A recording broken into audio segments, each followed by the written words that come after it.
In order to obtain perspective, we sometimes divide the culture of a society, in a somewhat arbitrary fashion, into several different aspects. For example, we can divide a society into 6 aspects: military, political, economic, social, religious, intellectual. Naturally, there are very close connections between these various aspects, and in each aspect there are very close connections between what exists today and what existed in an earlier day. For example, we might want to talk about democracy as a fact on the political level or aspect. In order to talk about it in an intelligent way, we would not only have to know what it is today, we would also have to see what relationship it has to earlier facts on the political level, as well as its relationship to various facts on the other 5 levels of the society. Naturally, we cannot talk intelligently unless we have a fairly clear idea of what we mean by the words we use. For that reason, we shall frequently define the terms we use in discussing this subject. The military level is concerned with the organization of force, the political level with the organization of power, and the economic level with the organization of wealth. By the organization of power in a society, we mean the ways in which obedience and consent or acquiescence are obtained. The close relationships between levels can be seen from the fact that there are 3 basic ways to win obedience: by force, by buying consent with wealth, and by persuasion. Each of these 3 leads us to another level: military, economic, or intellectual, outside the political level. At the same time, the organization of power today, that is, of the methods for obtaining obedience in the society, is a development of the methods used to obtain obedience in the society in an earlier period. These relationships are important because in the 20th century in Western civilization all 6 levels are changing with amazing rapidity, and the relationships between levels are also shifting with great speed.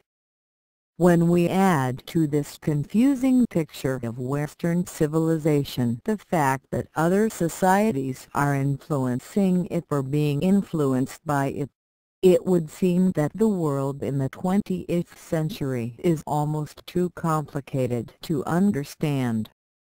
This is indeed true, and we shall have to simplify, perhaps even oversimplify, these complexities in order to reach a low level of understanding. When we have reached such a low level, perhaps we shall be able to raise the level of our understanding by bringing into our minds, little by little, some of the complexities which do exist in the world itself. On the military level in Western civilization in the 20th century, the chief development has been a steady increase in the complexity and the cost of weapons. When weapons are cheap to get and so easy to use that almost anyone can use them after a short period of training, armies are generally made up of large masses of amateur soldiers. Such weapons we call amateur weapons, and such armies we might call mass armies of citizen soldiers. The age of Pericles in classical Greece and the 19th century in Western civilization were periods of amateur weapons and citizen soldiers. But the 19th century was preceded, as was the age of Pericles, also by a period in which weapons were expensive and required long training in their use. Such weapons we call specialist weapons. Periods of specialist weapons are generally periods of small armies of professional soldiers, usually mercenaries. In a period of specialist weapons, the minority who have such weapons can usually force the majority who lack them to obey. Thus a period of specialist weapons tends to give rise to a period of minority rule and authoritarian government. But a period of amateur weapons is a period in which all men are roughly equal in military power. The majority can compel the minority to yield, and majority rule or even democratic government tends to rise. The medieval period, in which the best weapon was usually a mounted knight on horseback, clearly a specialist weapon, was a period of minority rule and authoritarian government. Even when the medieval knight was made obsolete along with his stone castle by the invention of gunpowder and the appearance of firearms, these new weapons were so expensive and so difficult to use until 1800 that minority rule and authoritarian government continued, even though that government sought to enforce its rule by shifting from mounted knights to professional pikemen and musketeers. But after 1800, guns became cheaper to obtain and easier to use. By 1840 the Colt revolver sold for $27 and a Springfield musket for not much more, and these were about as good weapons as anyone could get at that time. Thus, mass armies of citizens, equipped with these cheap and easily used weapons, began to replace armies of professional soldiers, beginning about 1800 in Europe and even earlier in America. At the same time, democratic government began to replace authoritarian governments, but chiefly in those areas where the cheap new weapons were available and local standards of living were high enough to allow people to obtain them. The arrival of the mass army of citizen soldiers in the 19th century created a difficult problem of control, because techniques of transportation and of communications had not reached the high enough level to allow any flexibility of control in a mass army. Such an army could be moved on its own feet or by railroad. The government could communicate with its various units only by letter post or by telegram. The problem of handling a mass army by such techniques was solved partially in the American Civil War of 1861 to 1865 and completely by Helmuth von Moltke for the Kingdom of Prussia in the Austro-Prussian War of 1866. The solution was a rigid one. The plan of campaign was prepared beforehand against a specific opponent, with an established timetable and detailed instructions for each military unit. Communications were prepared and even issued beforehand, to be used according to the timetable.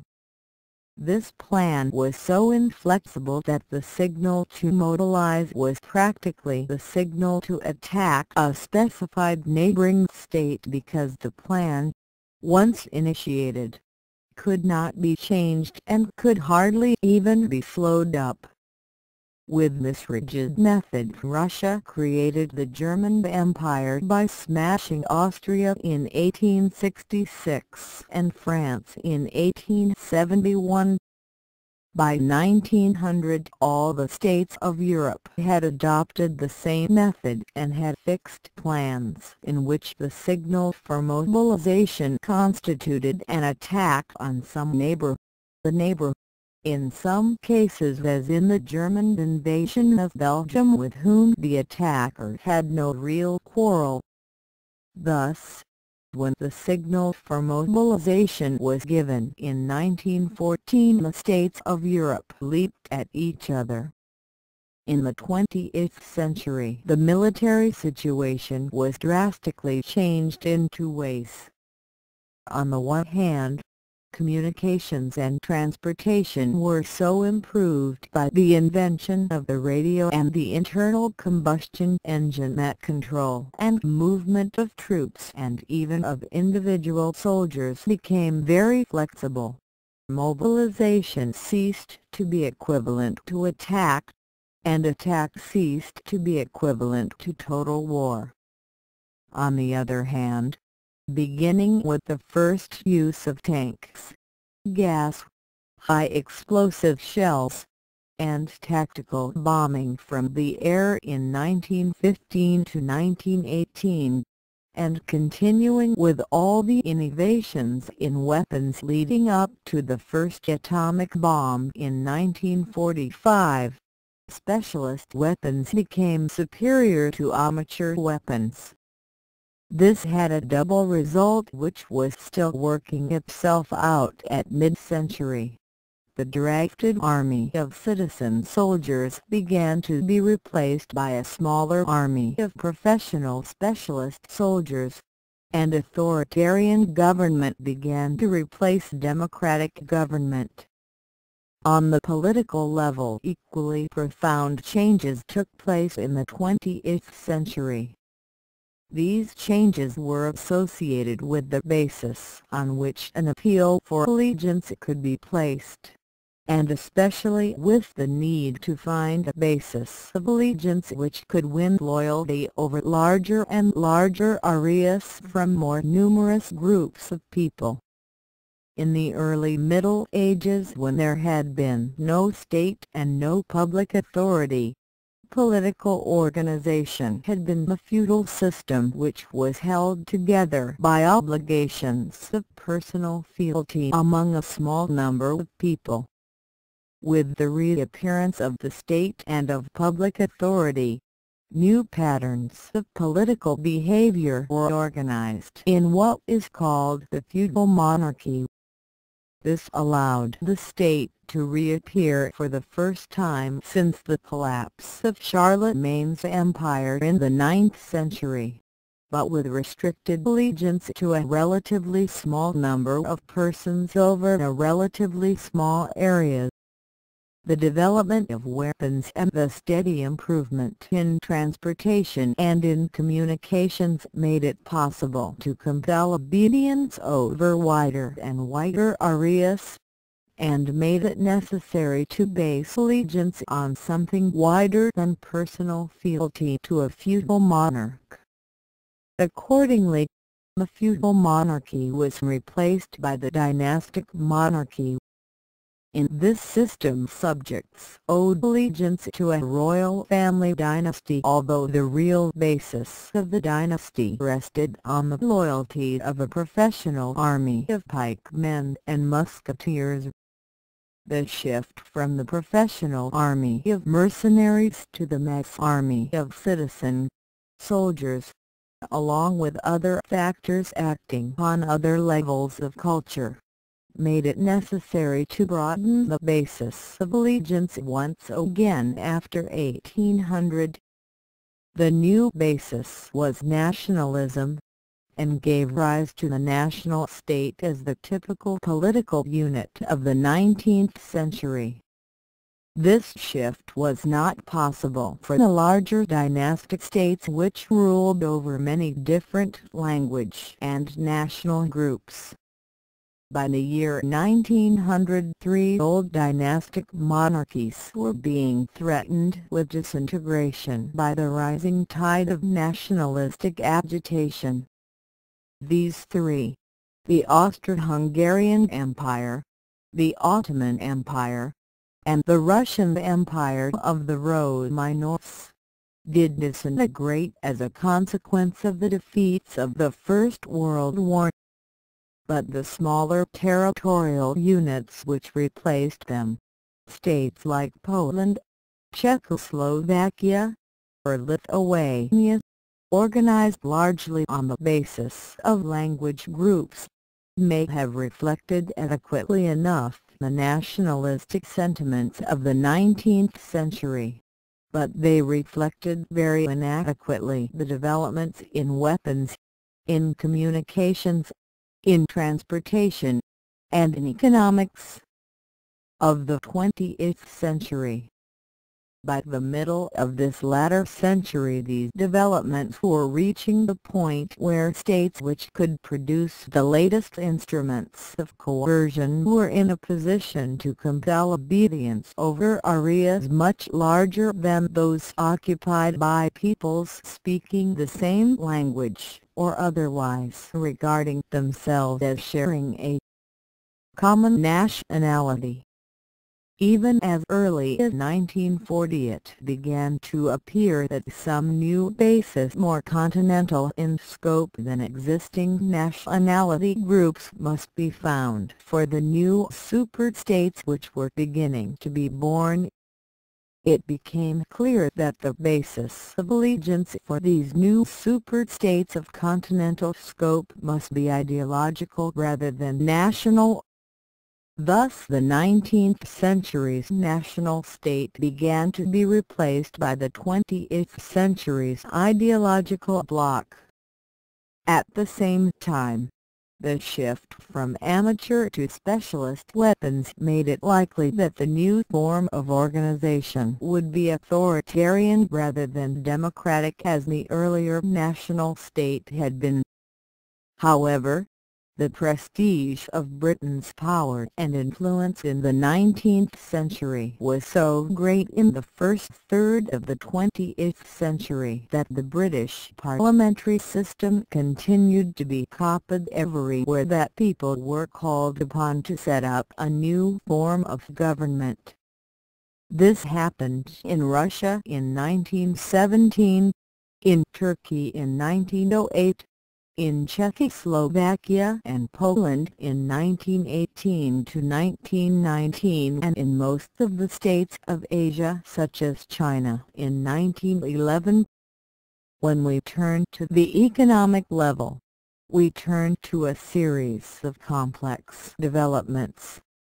It would be pleasant if we could just ignore these, but obviously we cannot, because economic issues have been of paramount importance in the 20th century, and no one can understand the period without at least a rudimentary grasp of the economic issues.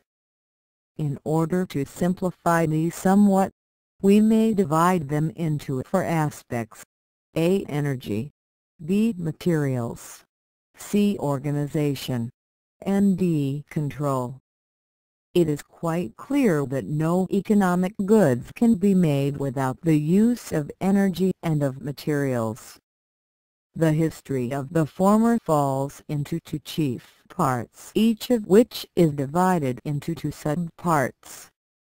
The main division, about 1830, separates an earlier period when production used the energy delivered through living bodies and a later period when production used energy from fossil fuels delivered through engines.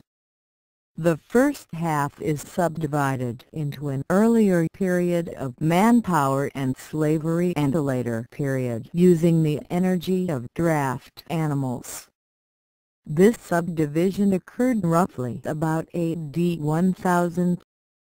The second half since 1830 is subdivided into a period which used coal in steam engines, and a period which used petroleum in internal combustion engines. This subdivision occurred about 1900 or a little later. The development of the use of materials is familiar to everyone. We can speak of an age of iron before 1830, an age of steel 1830 to 1910, and an age of alloys, light metals, and synthetics since 1910. Naturally, all these dates are arbitrary and approximate. since the different periods commence at different dates in different areas, diffusing outward from their origin in the core area of Western civilization in northwestern Europe. When we turn to the development which took place in economic organization, we approach a subject of great significance. Here again we can see a sequence of several periods. There were 6 of these periods, each with its own typical form of economic organization. At the beginning, in the early Middle Ages, Western civilization had an economic system which was almost entirely agricultural, organized in self-sufficient manners, with almost no commerce or industry. To this manorial agrarian system there was added, after about 1050, the new economic system based on trade in luxury goods of remote origin for the sake of profits. This we might call commercial capitalism. It had 2 periods of expansion, one in the period 1050 to 1270, and the other in the period 1440–1690. The typical organization of these 2 periods was the trading company. In the second we might say the chartered trading company, like the Massachusetts Bay Company, the Hudson's Bay Company, or the various East India Companies. The next period of economic organization was the stage of industrial capitalism, beginning about 1770, and characterized by owner management through the single proprietorship or the partnership. The third period we might call financial capitalism. It began about 1850, reached its peak about 1914, and ended about 1932. Its typical forms of economic organization were the limited liability corporation and the holding company. It was a period of financial or banker management rather than one of owner management as in the earlier period of industrial capitalism. This period of financial capitalism was followed by a period of monopoly capitalism. In this fourth period, typical forms of economic organization were cartels and trade associations. This period began to appear about 1890, took over control of the economic system from the bankers about 1932, and is distinguished as a period of managerial dominance in contrast with the owner management and the financial management of the 2 periods immediately preceding it. Many of its characteristics continue, even today, but the dramatic events of World War I and the post-war period put it in such a different social and historical context as to create the new, 6th period of economic organization, which might be called the pluralist economy. The features of this 6th period will be described later. 2 things should be noted. In the first place, these various stages or periods are additive in a sense, and there are many survivals of earlier stages into later ones. As late as 1925 there was a manor still functioning in England, and Cecil Rhodes's chartered company which opened up Rhodesia, the British South Africa Company, was chartered as late as 1889. In the same way, owner-managed private firms engaging in industrial activities, or corporations and holding companies engaging in financial activities, could be created today. In the second place, all the later periods are called capitalism. This term means an economic system motivated by the pursuit of profits within a price system. The commercial capitalist sought profits from the exchange of goods. The industrial capitalist sought profits from the manufacture of goods. The financial capitalist sought profits from the manipulation of claims on money, and the monopoly capitalist sought profits from manipulation of the market to make the market price and the amount sold such that his profits would be maximized. It is interesting to know that, as a consequence of these various stages of economic organization, Western civilization has passed through 4 major stages of economic expansion marked by the approximate dates 970–1270, 1440 to 1690, 1770 to 1928, and since 1950. 3 of these stages of expansion were followed by the outbreak of imperialist wars, as the stage of expansion reached its conclusion. These were the 100 Years' War and the Italian Wars 1338 to 1445. 1494 to 1559, the Second Hundred Years' War 1667 to 1815, and the World Wars 1914 to 1945. The economic background of the third of these will be examined later in this chapter, but now we must continue our general survey of the conditions of Western civilization in regard to other aspects of culture. One of these is the fourth and last portion of the economic level, that concerned with economic control.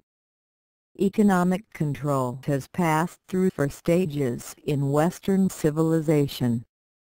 Of these, the first and third were periods of automatic control in the sense that there was no conscious effort at a centralized system of economic control, while the second and fourth stages were periods of conscious efforts at control. These stages, with approximate dates, were as follows. 1. Automatic control. Manorial custom. 650–1150–2. Conscious control. A municipal mercantilism. 1150–1450 state mercantilism. 1450. 1815–3. Automatic control. Laissez-faire in the competitive market. 1815–1934. 4. Conscious control. Planning both public and private. 1934. It should be evident that these 5 stages of economic control are closely associated with the stages previously mentioned in regard to kinds of weapons on the military level or the forms of government on the political level. The same 5 stages of economic control have a complex relationship to the 6 stages of economic organization already mentioned, the important stage of industrial capitalism overlapping the transition from state mercantilism to laissez-faire. When we turn to the social level of a culture, we can note a number of different phenomena, such as changes in growth of population, changes in aggregates of this population such as rise or decline of cities, and changes in social classes. Most of these things are far too complicated for us to attempt to treat them in any thorough fashion here. We have already discussed the various stages in population growth, and shown that Europe was, about 1900, generally passing from a stage of population growth with many persons in the prime of life type B to a stage of population stabilization with a larger percentage of middle-aged persons type C. This shift from type B to type C population in Europe can be placed most roughly at the time that the 19th century gave rise to the 20th century. At about the same time or shortly after, and closely associated with the rise of monopoly capitalism with its emphasis on automobiles, telephones, radio, and such, was a shift in the aggregation of population. This shift was from the period we might call the rise of the city, in which, year by year, a larger portion of the population lived in cities, to what we might call the rise of the suburbs, or even the period of megapolis, in which the growth of residential concentration moved outward from the city itself into the surrounding area. The third aspect of the social level to which we might turn our attention is concerned with changes in social classes. Each of the stages in the development of economic organization was accompanied by the rise to prominence of a new social class. The medieval system had provided the feudal nobility based on the manorial agrarian system. The growth of commercial capitalism in two stages gave a new class of commercial bourgeoisie. The growth of industrial capitalism gave rise to two new classes, the industrial bourgeoisie and the industrial workers, or proletariat, as they were sometimes called in Europe. The development of financial and monopoly capitalism provided a new group of managerial technicians. The distinction between industrial bourgeoisie and managers essentially rests on the fact that the former control industry and possess power because they are owners, while managers control industry and also government or labor unions or public opinion because they are skilled or trained in certain techniques. As we shall see later, the shift from one to the other was associated with a separation of control from ownership in economic life. The shift was also associated with what we might call a change from a two-class society to a middle-class society. Under industrial capitalism and the early part of financial capitalism, society began to develop into a polarized two-class society in which an entrenched bourgeoisie stood opposed to a mass proletariat. It was on the basis of this development that Karl Marx, about 1850, formed his ideas of an inevitable class struggle in which the group of owners would become fewer and fewer and richer, while the mass of workers became poorer and poorer but more and more numerous, until finally the mass would rise up and take ownership and control from the privileged minority. By 1900, social developments took a direction so different from that expected by Marx that his analysis became almost worthless, and his system had to be imposed by force in a most backward industrial country, Russia, instead of occurring inevitably in the most advanced industrial country as he had expected. The social developments which made Marx's theories obsolete were the result of technological and economic developments which Marx had not foreseen. The energy for production was derived more and more from inanimate sources of power and less from human labor. As a result, mass production required less labor. but mass production required mass consumption so that the products of the new technology had to be distributed to the working groups as well as to others, so that rising standards of living for the masses made the proletariat fewer and richer and richer. At the same time, the need for managerial and white-collar workers of the middle levels of the economic system raised the proletariat into the middle class in large numbers. The spread of the corporate form of industrial enterprise allowed control to be separated from ownership and allowed the latter to be dispersed over a much wider group, so that, in effect, owners became more and more numerous and poorer. And, finally, control shifted from owners to managers. The result was that the polarized two-class society envisaged by Marx was, after 1900, increasingly replaced by a mass middle-class society, with fewer poor and, if not fewer rich, at least a more numerous group of rich who were relatively less rich than in an earlier period. This process of leveling up the poor and leveling down the rich originated in economic forces but was speeded up and extended by governmental policies in regard to taxation and social welfare, especially after 1945. When we turn to the higher levels of culture, such as the religious and intellectual aspects, we can discern a sequence of stages similar to those which have been found in the more material levels.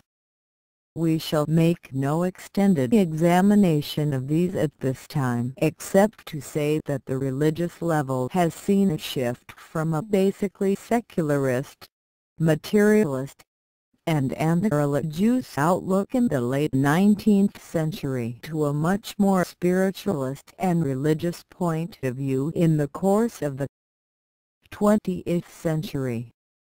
At the same time, a very complex development on the intellectual level has shown a profound shift in outlook from an optimistic and scientific point of view in the period 1860 to 1890 to a much more pessimistic and irrationalist point of view in the period following 1890.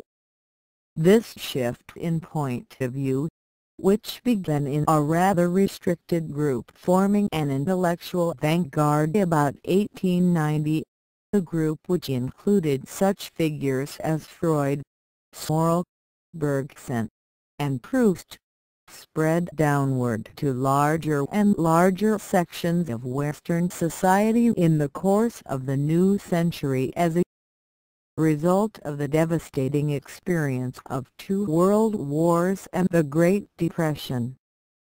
The results of this process can be seen in the striking contrast between the typical outlook of Europe in the 19th century and in the 20th century as outlined in the preceding chapter. Western civilization is the richest and most powerful social organization ever made by man. One reason for this success has been its economic organization. This, as we have said, has passed through 6 successive stages, of which at least 4 are called capitalism. 3 features are notable about this development as a whole. In the first place, each stage created the conditions which tended to bring about the next stage. Therefore, we could say, in a sense, that each stage committed suicide. The original economic organization of self-sufficient agrarian units manners was in a society organized so that its upper ranks, the lords, lay and ecclesiastical, found their desires for necessities so well met that they sought to exchange their surpluses of necessities for luxuries of remote origin. This gave rise to a trade in foreign luxuries, spices, fine textiles, fine metals, which was the first evidence of the stage of commercial capitalism. In this second stage, mercantile profits and widening markets created a demand for textiles and other goods which could be met only by application of power to production. This gave the third stage, industrial capitalism. The stage of industrial capitalism soon gave rise to such an insatiable demand for heavy fixed capital, like railroad lines, steel mills, shipyards, and so on, that these investments could not be financed from the profits and private fortunes of individual proprietors. New instruments for financing industry came into existence in the form of limited liability corporations and investment banks.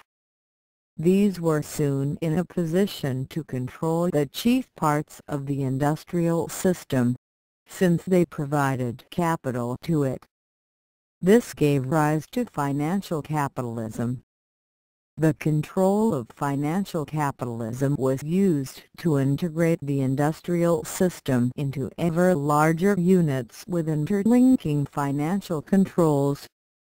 This made possible the reduction of competition with a resulting increase in profits. As a result, the industrial system soon found that it was again able to finance its own expansion from its own profits. And, with this achievement, financial controls were weakened, and the stage of monopoly capitalism arrived.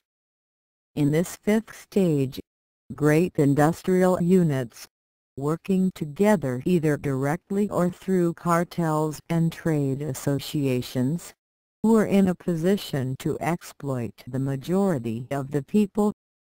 The result was a great economic crisis which soon developed into a struggle for control of the state, the minority hoping to use political power to defend their privileged position, the majority hoping to use the state to curtail the power and privileges of the minority.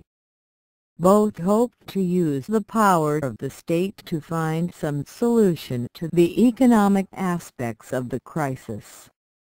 This dualist struggle dwindled with the rise of economic and social pluralism after 1945. The second notable feature of this whole development is that the transition of each stage to the next was associated with a period of depression or low economic activity.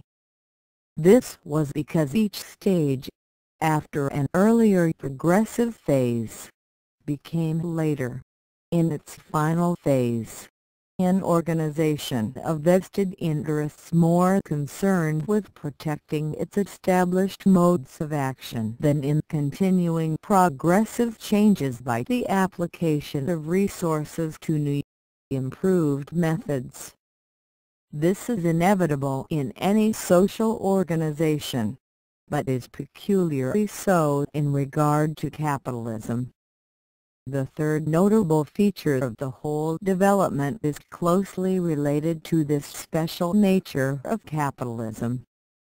Capitalism provides very powerful motivations for economic activity because it associates economic motivations so closely with self-interest.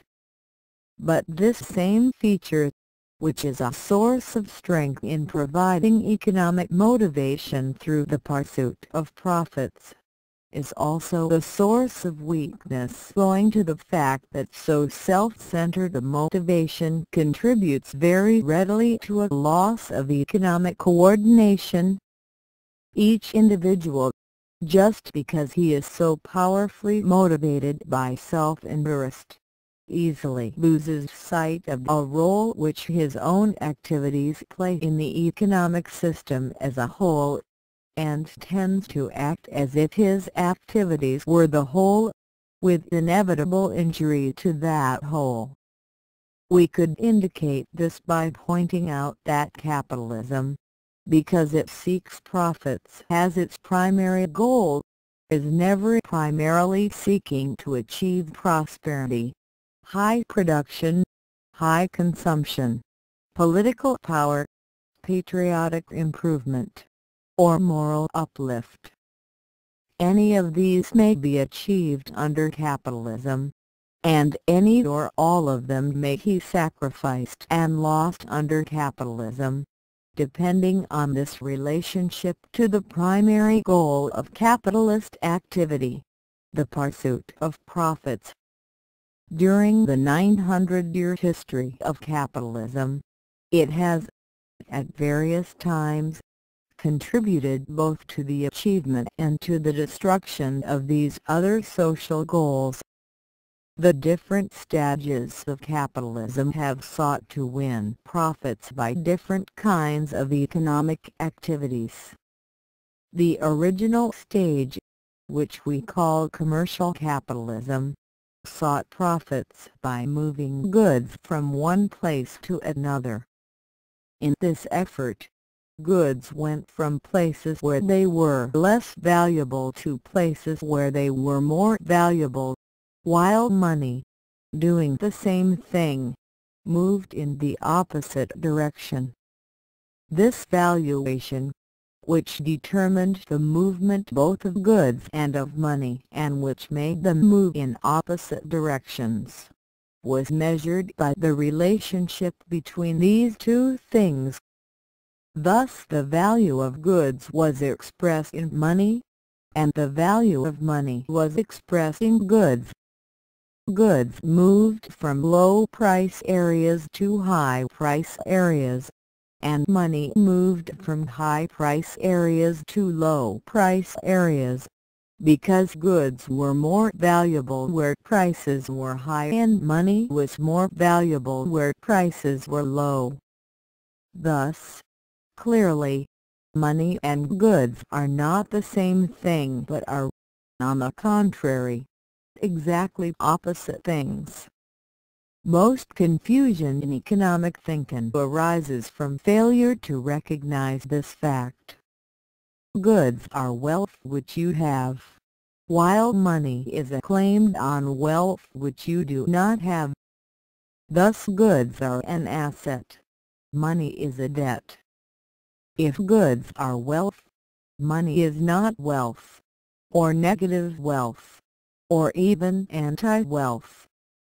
They always behave in opposite ways, just as they usually move in opposite directions.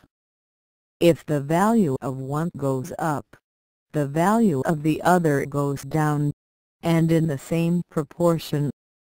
The value of goods, expressed in money, is called prices, while the value of money, expressed in goods, is called value. Commercial capitalism arose when merchants, carrying goods from one area to another, were able to sell these goods at their destination for a price which covered original cost, all costs of moving the goods, including the merchant's expenses, and a profit. This development, which began as the movement of luxury goods, increased wealth because it led to specialization of activities both in crafts and in agriculture, which increased skills and output, and also brought into the market new commodities. Eventually, this stage of commercial capitalism became institutionalized into a restrictive system, sometimes called mercantilism, in which merchants sought to gain profits, not from the movements of goods but from restricting the movements of goods. Thus the pursuit of profits, which had earlier led to increased prosperity by increasing trade and production, became a restriction on both trade and production, because profit became an end in itself rather than an accessory mechanism in the economic system as a whole. The way in which commercial capitalism and expanding economic organization was transformed into mercantilism, the restrictive economic organization, twice in our past history, is very revealing not only of the nature of economic systems and of men themselves, but also of the nature of economic crisis and what can be done about it. Under commercial capitalism, merchants soon discovered that an increasing flow of goods from a low-price area to a high-price area tended to raise prices in the former and to lower prices in the latter. Every time a shipment of spices came into London, the price of spices there began to fall, while the arrival of buyers and ships in Malacca gave prices there an upward spurt. This trend toward equalization of price levels between two areas because of the double and reciprocal movement of goods and money jeopardized profits for merchants. However much it may have satisfied producers and consumers at either end, it did this by reducing the price differential between the two areas and thus reducing the margin within which the merchant could make his profit. It did not take shrewd merchants long to realize that they could maintain this price differential, and thus their profits, if they could restrict the flow of goods, so that an equal volume of money flowed for a reduced volume of goods. In this way, shipments were decreased, costs were reduced, but profits were maintained. Two things are notable in this mercantilist situation. In the first place, the merchant, by his restrictive practices, was, in essence, increasing his own satisfaction by reducing that of the producer at one end and of the consumer at the other end.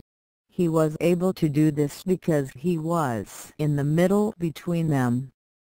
In the second place, so long as the merchant, in his home port, was concerned with goods, he was eager that the prices of goods should be, and remain, high. In the course of time, however, some merchants began to shift their attention from the goods aspect of commercial interchange to the other, monetary, side of the exchange. They began to accumulate the profits of these transactions, and became increasingly concerned, not with the shipment and exchange of goods, but with the shipment and exchange of monies. In time they became concerned with the lending of money to merchants to finance their ships and their activities, advancing money for both, at high interest rates, secured by claims on ships or goods as collateral for repayment. In this process the attitudes and interests of these new bankers became totally opposed to those of the merchants, although few of either recognized the situation. Where the merchant had been eager for high prices and was increasingly eager for low interest rates, the banker was eager for a high value of money, that is, low prices and high interest rates. Each was concerned to maintain or to increase the value of the half of the transaction goods or money with which he was directly concerned, with relative neglect of the transaction itself, which was of course the concern of the producers and the consumers. In sum, specialization of economic activities, by breaking up the economic process, had made it possible for people to concentrate on one portion of the process and, by maximizing that portion, to jeopardize the rest. The process was not only broken up into producers, exchangers, and consumers, but there were also two kinds of exchangers, one concerned with goods, the other with money, with almost antithetical, short-term aims. The problems which inevitably arose could be solved and the system reformed only by reference to the system as a whole. Unfortunately, however, three parts of the system, concerned with the production, transfer, and consumption of goods, were concrete and clearly visible so that almost anyone could grasp them simply by examining them, while the operations of banking and finance were concealed, scattered, and abstract so that they appeared to many to be difficult. To add to this, bankers themselves did everything they could to make their activities more secret and more esoteric. Their activities were reflected in mysterious marks and ledgers which were never opened to the curious outsider. In the course of time, the central fact of the developing economic system, the relationship between goods and money, became clear, at least to bankers. This relationship, the price system, depended upon five things: the supply and the demand for goods, the supply and the demand for money, and the speed of exchange between money and goods. An increase in three of these: demand for goods, supply of money, speed of circulation, would move the prices of goods up and the value of money down. This inflation was objectionable to bankers, although desirable to producers and merchants. On the other hand, a decrease in the same three items would be deflationary and would please bankers, worry producers and merchants, and delight consumers who obtained more goods for less money. The other factors worked in the opposite direction, so that an increase in the supply of goods, demand for money, and slowness of circulation or exchange would be deflationary. Such changes of prices, either inflationary or deflationary, have been major forces in history for the last 6 centuries at least. Over that long period, their power to modify men's lives and human history has been increasing. This has been reflected in two ways. On the one hand, rises in prices have generally encouraged increased economic activity, especially the production of goods, while, on the other hand, price changes have served to redistribute wealth within the economic system. Inflation, especially the slow steady rise in prices, encourages producers, because it means that they can commit themselves to costs of production on one price level and then, later, offer the finished product for sale at a somewhat higher price level. This situation encourages production because it gives confidence of an almost certain profit margin. On the other hand, production is discouraged in a period of falling prices, unless the producer is in the very unusual situation where his costs are falling more rapidly than the prices of his product. The redistribution of wealth by changing prices is equally important but attracts much less attention. Rising prices benefit debtors and injure creditors, while falling prices do the opposite. the debtor called upon to pay the debt at a time when prices are higher than when he contracted the debt must yield up less goods and services than he obtained at the earlier date, on a lower price level when he borrowed the money. A creditor, such as a bank, which has lent money, equivalent to a certain quantity of goods and services, on one price level, gets back the same amount of money, but a smaller quantity of goods and services, when repayment comes at a higher price level, because the money repaid is then less valuable. This is why bankers, as creditors in money terms, have been obsessed with maintaining the value of money, although the reason they have traditionally given for this obsession, that sound money maintains business confidence, has been propagandist rather than accurate. Hundreds of years ago, bankers began to specialize, with the richer and more influential ones associated increasingly with foreign trade and foreign exchange transactions.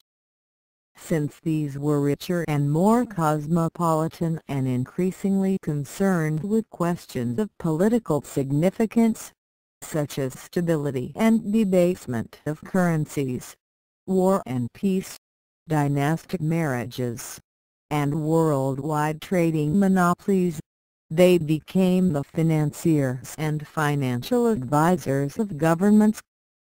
Moreover, since their relationships with governments were always in monetary terms and not real terms, and since they were always obsessed with the stability of monetary exchanges between one country's money and another, they used their power and influence to do two things: one, to get all money and debts, expressed in terms of a strictly limited commodity, ultimately gold, and two, to get all monetary matters out of the control of governments and political authority, on the ground that they would be handled better by private banking interests in terms of such a stable value as gold.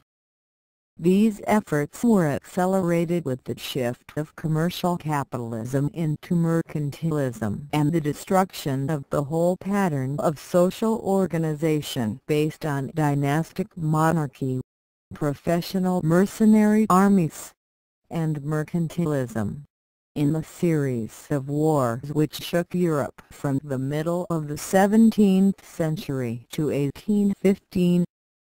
Commercial capitalism passed through two periods of expansion, each of which deteriorated into a later phase of war, class struggles, and retrogression.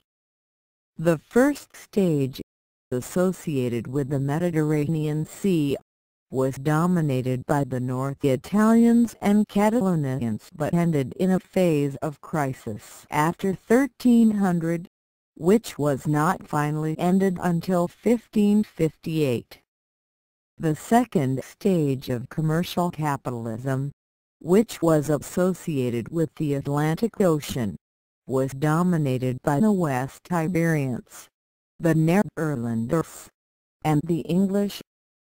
It had begun to expand by 1440, was in full swing by 1600, but by the end of the 17th century had become entangled in the restrictive struggles of state mercantilism and the series of wars which ravaged Europe from 1667 to 1815.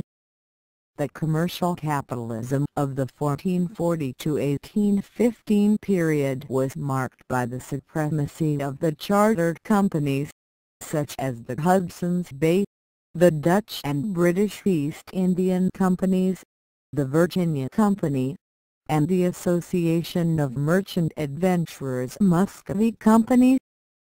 England's greatest rivals in all these activities were defeated by England's greater power, and, above all, its greater security derived from its insular position.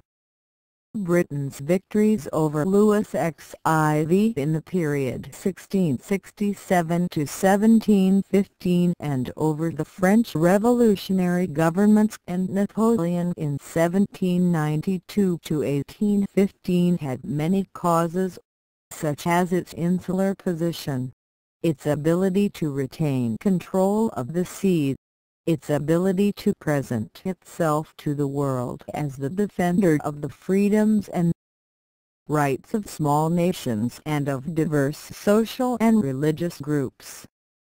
Among these numerous causes, there were a financial one and an economic one. Financially, England had discovered the secret of credit. Economically, England had embarked on the Industrial Revolution. Credit had been known to the Italians and Netherlanders long before it became one of the instruments of English world supremacy. Nevertheless, the founding of the Bank of England by William Paterson and his friends in 1694 is one of the great dates in world history. For generations men had sought to avoid the one drawback of gold, its heaviness, by using pieces of paper to represent specific pieces of gold. Today we call such pieces of paper gold certificates. Such a certificate entitles its bearer to exchange it for its piece of gold on demand. But in view of the convenience of paper, only a small fraction of certificate holders ever did make such demands. It early became clear that gold need be held on hand only to the amount needed to cover the fraction of certificates likely to be presented for payment. Accordingly, the rest of the gold could be used for business purposes, or, what amounts to the same thing, the volume of certificates could be issued greater than the volume of gold reserved for payment of demands against them. Such an excess volume of paper claims against reserves we now call banknotes. In effect, this creation of paper claims greater than the reserves available means that bankers were creating money out of nothing. The same thing could be done in another way, not by note-issuing banks but by deposit banks. Deposit bankers discovered that orders and checks drawn against deposits by depositors and given to third persons were often not cashed by the latter but were deposited to their own accounts. Thus there were no actual movements of funds, and payments were made simply by bookkeeping transactions on the accounts. Accordingly, it was necessary for the banker to keep on hand in actual money gold, certificates, and notes no more than the fraction of deposits likely to be drawn upon and cash. The rest could be used for loans, and if these loans were made by creating the deposit for the borrower, who in turn would draw checks upon it rather than withdraw it in money, such created deposits or loans could also be covered adequately by retaining reserves to only a fraction of their value. Such created deposits also were a creation of money out of nothing, although bankers usually refused to express their actions, either note issuing or deposit lending, in these terms. William Paterson, however, on obtaining the charter of the Bank of England in 1694, to use the moneys he had won in privateering, said, "The bank had benefit of interest on all monies which it creates out of nothing." This was repeated by Sir Edward Holden, founder of the Midland Bank, on December 18, 1907, and is, of course, generally admitted today. This organizational structure for creating means of payment out of nothing, which we call credit, was not invented by England but was developed by her to become one of her chief weapons in the victory over Napoleon in 1815. The emperor, as the last great mercantilist, could not see money in any but concrete terms, and was convinced that his efforts to fight wars on the basis of sound money, by avoiding the creation of credit, would ultimately win him a victory by bankrupting England. He was wrong, although the lesson has had to be relearned by modern financiers in the 20th century. Britain's victory over Napoleon was also helped by two economic innovations: the agricultural revolution, which was well established there in 1720, and the Industrial Revolution, which was equally well established there by 1776, when Watt patented his steam engine. The Industrial Revolution, like the credit revolution, has been much misunderstood, both at the time and since. This is unfortunate, as each of these has great significance, both to advanced and to underdeveloped countries, in the 20th century. The Industrial Revolution was accompanied by a number of incidental features, such as growth of cities through the factory system, the rapid growth of an unskilled labor supply, the proletariat, the reduction of labor to the status of a commodity in the competitive market, and the shifting of ownership of tools and equipment from laborers to a new social class of entrepreneurs. None of these constituted the essential feature of industrialism, which was, in fact, the application of non-living power to the productive process.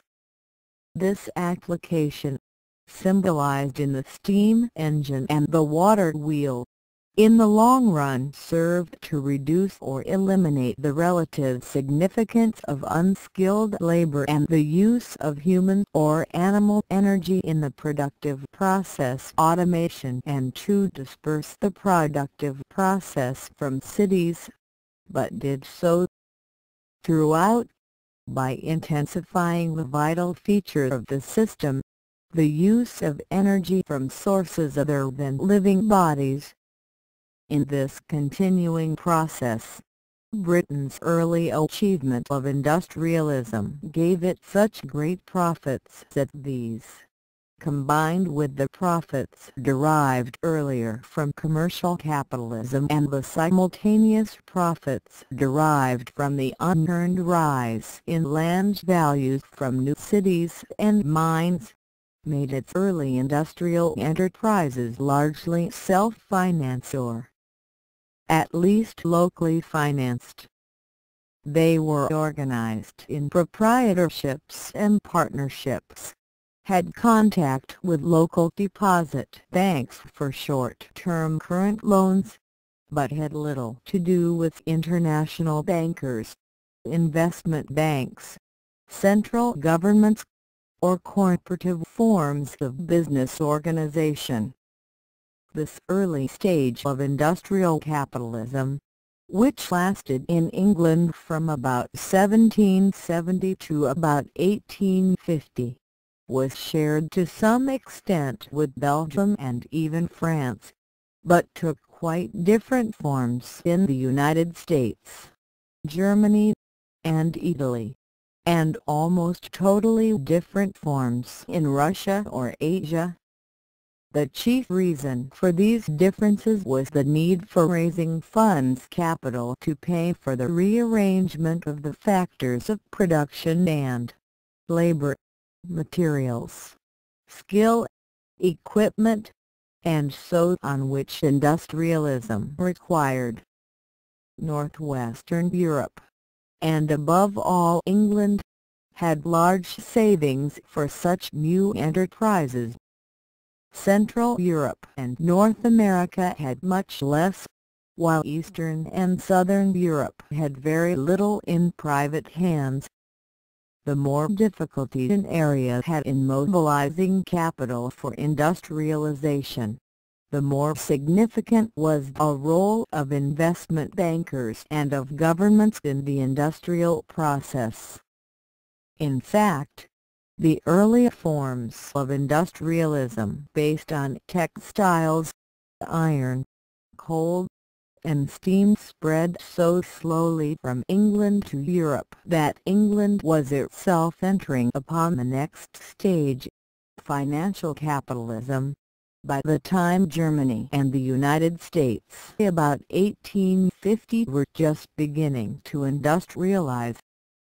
This new stage of financial capitalism, which continued to dominate England, France, and the United States as late as 1930, was made necessary by the great mobilizations of capital needed for railroad building after 1830.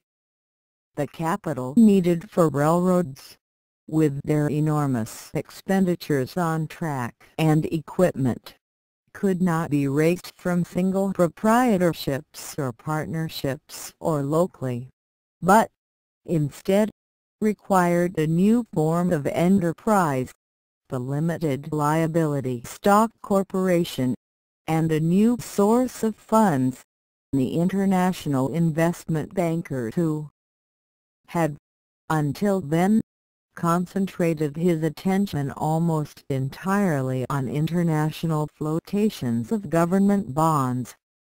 The demands of railroads for equipment carried this same development, almost at once, into steel manufacturing and coal mining. This third stage of capitalism is of such overwhelming significance in the history of the 20th century, and its ramifications and influences have been so subterranean and even occult, that we may be excused if we devote considerate attention to its organization and methods. Essentially what it did was to take the old disorganized and localized methods of handling money and credit and organize them into an integrated system, on an international basis, which worked with incredible and well-oiled facility for many decades. The center of that system was in London, with major offshoots in New York and Paris, and it has left, as its greatest achievement, an integrated banking system and heavily capitalized, if now largely obsolescent, framework of heavy industry, reflected in railroads, steel mills, coal mines, and electrical utilities. This system had its center in London for chief reasons. First was the great volume of savings in England, resting on England's early successes in commercial and industrial capitalism. Second was England's oligarchic social structure, especially as reflected in its concentrated land ownership and limited access to educational opportunities, which provided a very inequitable distribution of incomes, with large surpluses coming to the control of a small, energetic upper class. Third was the fact that this upper class was aristocratic but not noble, and thus, based on traditions rather than birth, was quite willing to recruit both money and ability from lower levels of society and even from outside the country, welcoming American parasites and Central European Jews to its ranks almost as willingly as it welcomed money, able, and conformist recruits from the lower classes of Englishmen, whose disabilities from educational deprivation, provincialism, and nonconformist, that is non-Anglican religious background, generally excluded them from the privileged aristocracy. Fourth, and by no means last in significance, was the skill in financial manipulation, especially on the international scene, which the small group of merchant bankers of London had acquired in the period of commercial and industrial capitalism, and which lay ready for use when the need for financial capitalist innovation became urgent. The merchant bankers of London had already at hand in 1810 to 1850 the Stock Exchange, the Bank of England, and the London money market, when the needs of advancing industrialism called all of these into the industrial world which they had hitherto ignored. In time they brought into their financial network the provincial banking centres, organized as commercial banks and savings banks, as well as insurance companies, to form all of these into a single financial system on an international scale, which manipulated the quantity and flow of money so that they were able to influence, if not control, governments on one side and industries on the other. The men who did this, looking backward toward a period of dynastic monarchy in which they had their own roots, aspired to establish dynasties of international bankers, and were at least as successful at this as were many of the dynastic political rulers. The greatest of these dynasties, of course, were the descendants of Meyer Ansel Rothschild (1743–1812) of Frankfurt, whose male descendants, for at least 2 generations, generally married first cousins or even nieces. Rothschild's 5 sons, established at branches in Vienna, London, Naples, and Paris, as well as Frankfurt, cooperated together in ways which other international banking dynasties copied but rarely excelled. In concentrating, as we must, on the financial or economic activities of international bankers, we must not totally ignore their other attributes. They were, especially in later generations, cosmopolitan rather than nationalistic.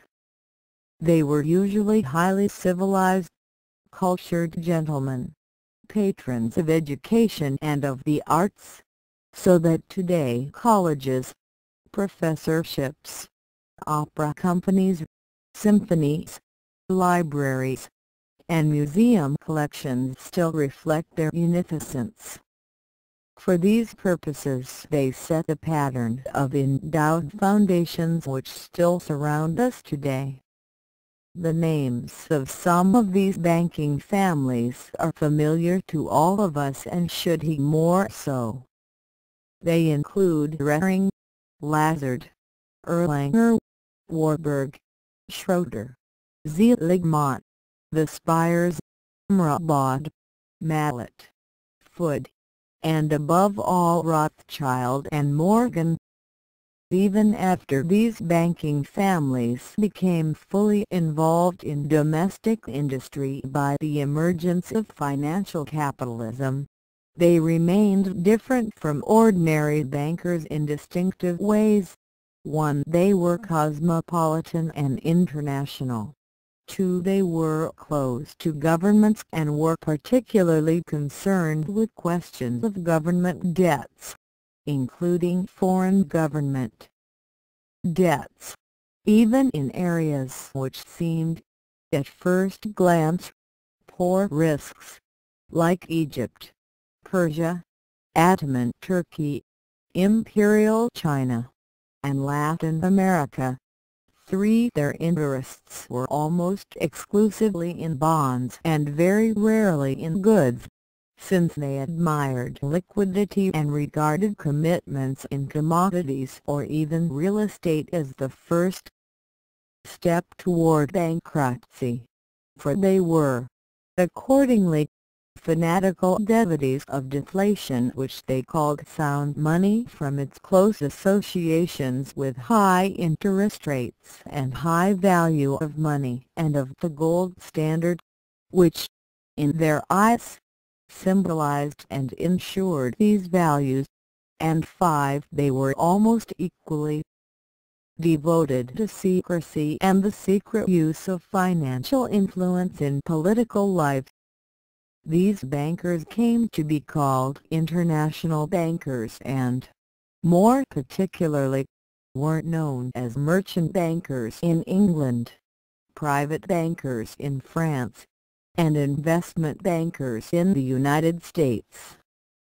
In all countries they carried on various kinds of banking and exchange activities, but everywhere they were sharply distinguishable from other, more obvious, kinds of banks, such as savings banks or commercial banks. One of their less obvious characteristics was that they remained as private unincorporated firms, usually partnerships, until relatively recently, offering no shares, no reports, and usually no advertising to the public. This risky status, which deprived them of limited liability, was retained, in most cases, until modern inheritance taxes made it essential to surround such family wealth with the immortality of corporate status for tax avoidance purposes. This persistence as private firms continued because it ensured the maximum of anonymity and secrecy to persons of tremendous public power who dreaded public knowledge of their activities as an evil almost as great as inflation. As a consequence, ordinary people had no way of knowing the wealth or areas of operation of such firms, and often were somewhat hazy as to their membership. Thus, people of considerable political knowledge might not associate the names Walter Burns, Clinton Dawkins, Edward Grenfell, Willard Straight, Thomas Lamont, Dwight Morrow, Elson Perkins, Russell Leffingwell, Elodie Root, John W. Davis, John Foster Dulles, and S. Parker Gilbert with the name Morgan, yet all these and many others were parts of the system of influence which centered on the J.P. Morgan office at 3 Wall Street.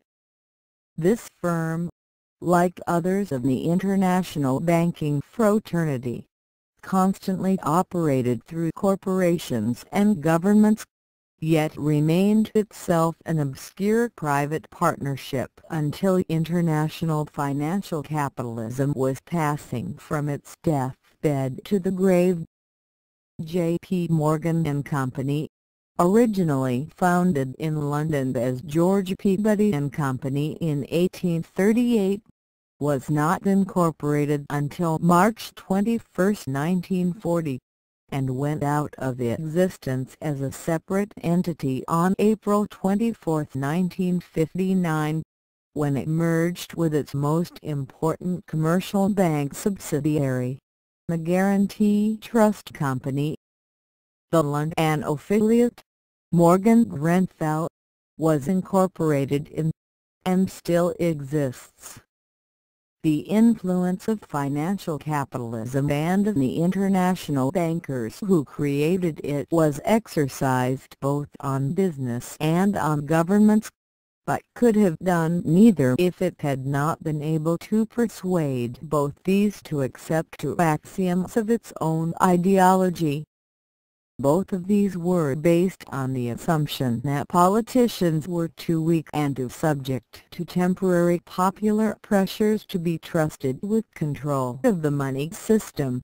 Accordingly, The sanctity of all values and the soundness of money must be protected in two ways: by basing the value of money on gold and by allowing bankers to control the supply of money. To do this it was necessary to conceal, or even to mislead, both governments and people about the nature of money and its methods of operation. For example, bankers called the process of establishing the monetary system on gold stabilization, and implied that this covered, as a single consequence, stabilization of exchanges and stabilization of prices. It really achieved only stabilization of exchanges, while its influence on prices were quite independent and incidental, and might be unstabilizing from its usual tendency to force prices downward by limiting the supply of money. As a consequence, many persons, including financiers and even economists, were astonished to discover, in the 20th century, that the gold standard gave stable exchanges and unstable prices. It had, however, already contributed to a similar, but less extreme, situation in much of the 19th century. Exchanges were stabilized on the gold standard because by law, in various countries, the monetary unit was made equal to a fixed quantity of gold, and the two were made exchangeable at that legal ratio. In the period before 1914, currency was stabilized in certain countries as follows: in Britain, 77s. 10 VID equal the standard ounce 1 and 1/12 pure gold. In the United States, $20.67 equal the fine ounce 12/12 pure gold. In France, 3,447.7 francs equal the fine kilogram of gold. In Germany, 2,790 marks equal the fine kilogram of gold. These relationships were established by the legal requirement that a person who brought gold coins, or certificates to the public treasury or other designated places could convert any one of these into either of the others in unlimited amounts for no cost. As a result, on a full gold standard, gold had a unique position. It was, at the same time, in the sphere of money and in the sphere of wealth. In the sphere of money, the value of all other kinds of money was expressed in terms of gold, and, in the sphere of real wealth, the values of all other kinds of goods were expressed in terms of gold as money. If we regard the relationships between money and goods as a seesaw in which each of these was at opposite ends, so that the value of one rose just as much as the value of the other declined, then we must see gold as the fulcrum of the seesaw on which this relationship balances, but which does not itself go up or down. Since it is quite impossible to understand the history of the 20th century without some understanding of a role played by money in domestic affairs and in foreign affairs, as well as a role played by bankers in economic life and in political life, we must take at least a glance at each of these four subjects. In each country the supply of money took the form of an inverted pyramid or cone balanced on its point.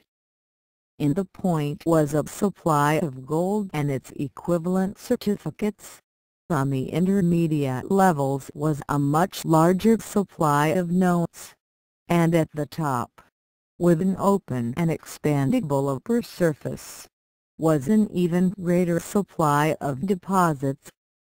Each level used the levels below it as its reserves, and, since these lower levels had smaller quantities of money, they were sounder.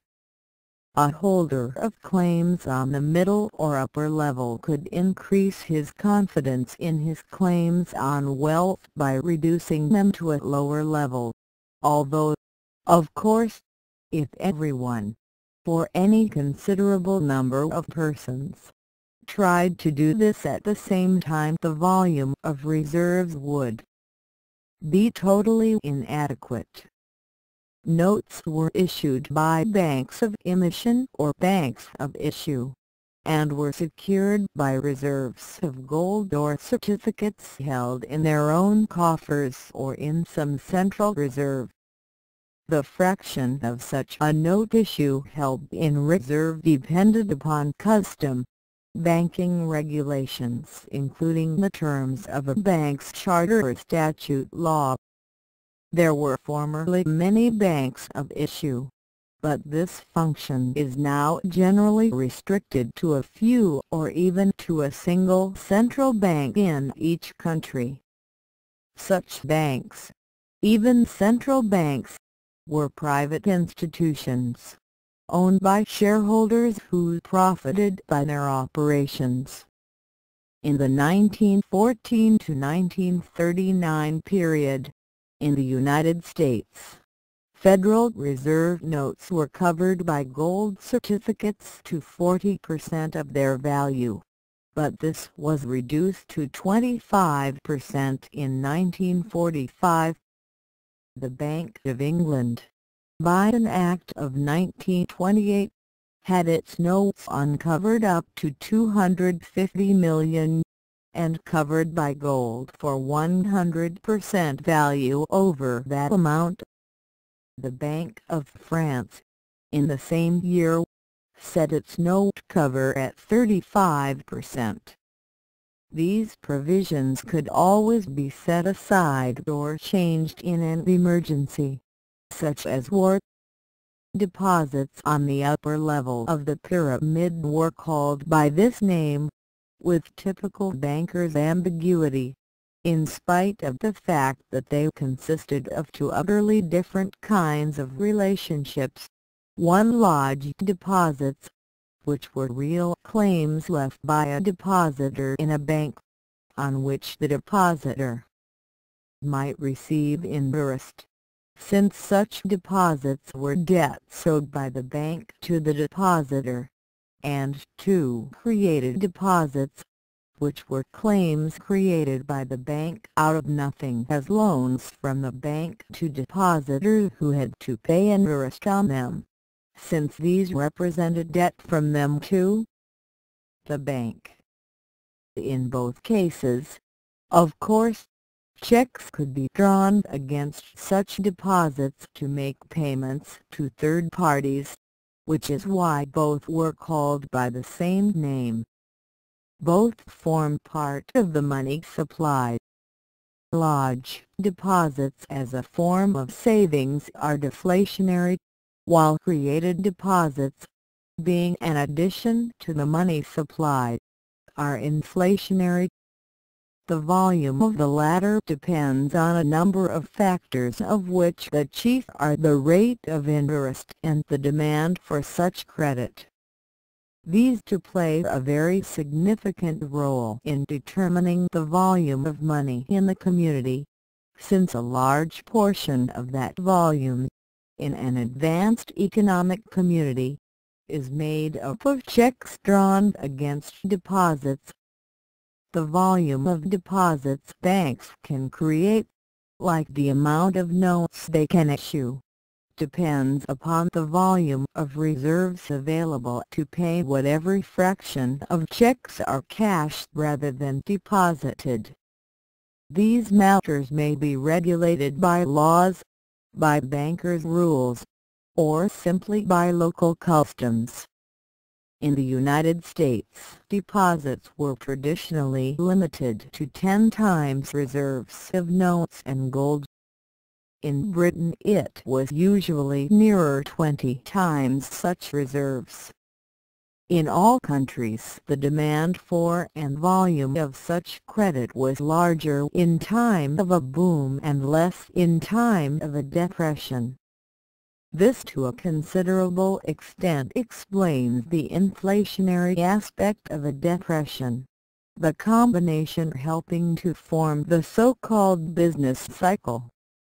In the course of the 19th century, with the full establishment of the gold standard and of the modern banking system, there grew up around the fluctuating inverted pyramid of the money supply a plethora of financial establishments which came to assume the configurations of a solar system, that is, of a central bank surrounded by satellite financial institutions.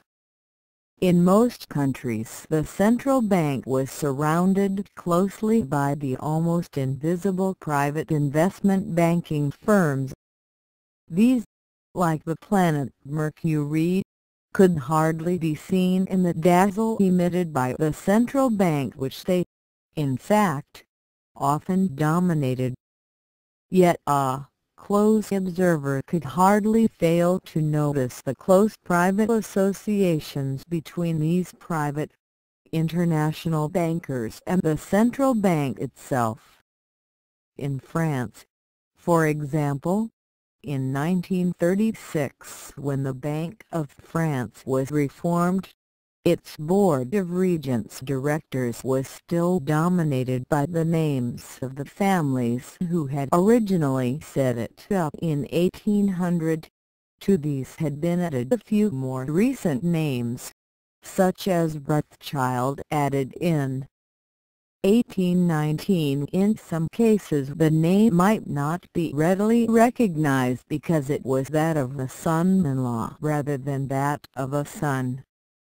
Otherwise, in 1914, the names, frequently those of Protestants of Swiss origin who arrived in the 18th century or of Jews of German origin who arrived in the 19th century, had been much the same for more than a century.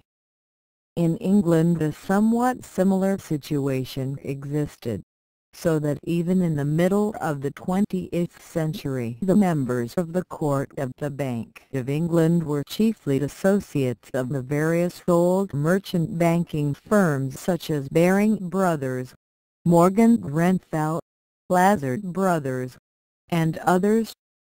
In a secondary position, outside the central court, are the commercial banks, called in England the joint stock banks, and on the continent frequently known as deposit banks. These include such famous names as Midland Bank, Lloyds Bank, Barclays Bank in England, the National City Bank in the United States, the Crédit Lyonnais in France, and the Darmstädter Bank in Germany. Outside this secondary ring is a third, more peripheral, assemblage of institutions that have little financial power but do have the very significant function of mobilizing funds from the public. This includes a wide variety of savings banks, insurance firms, and trust companies. Naturally, these arrangements vary greatly from place to place, especially as the division of banking functions and powers are not the same in all countries.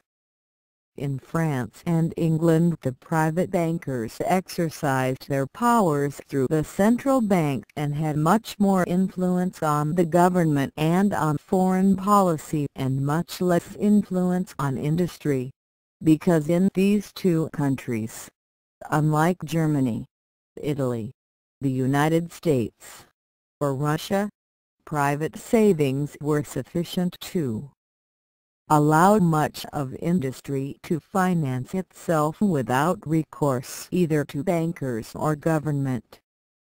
In the United States, much industry was financed by investment bankers directly, and the power of these both on industry and on government was very great.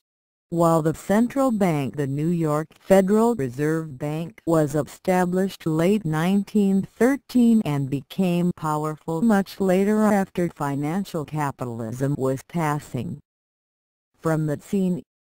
In Germany, industry was financed and controlled by the discount banks, while the central bank was of little power or significance before 1914.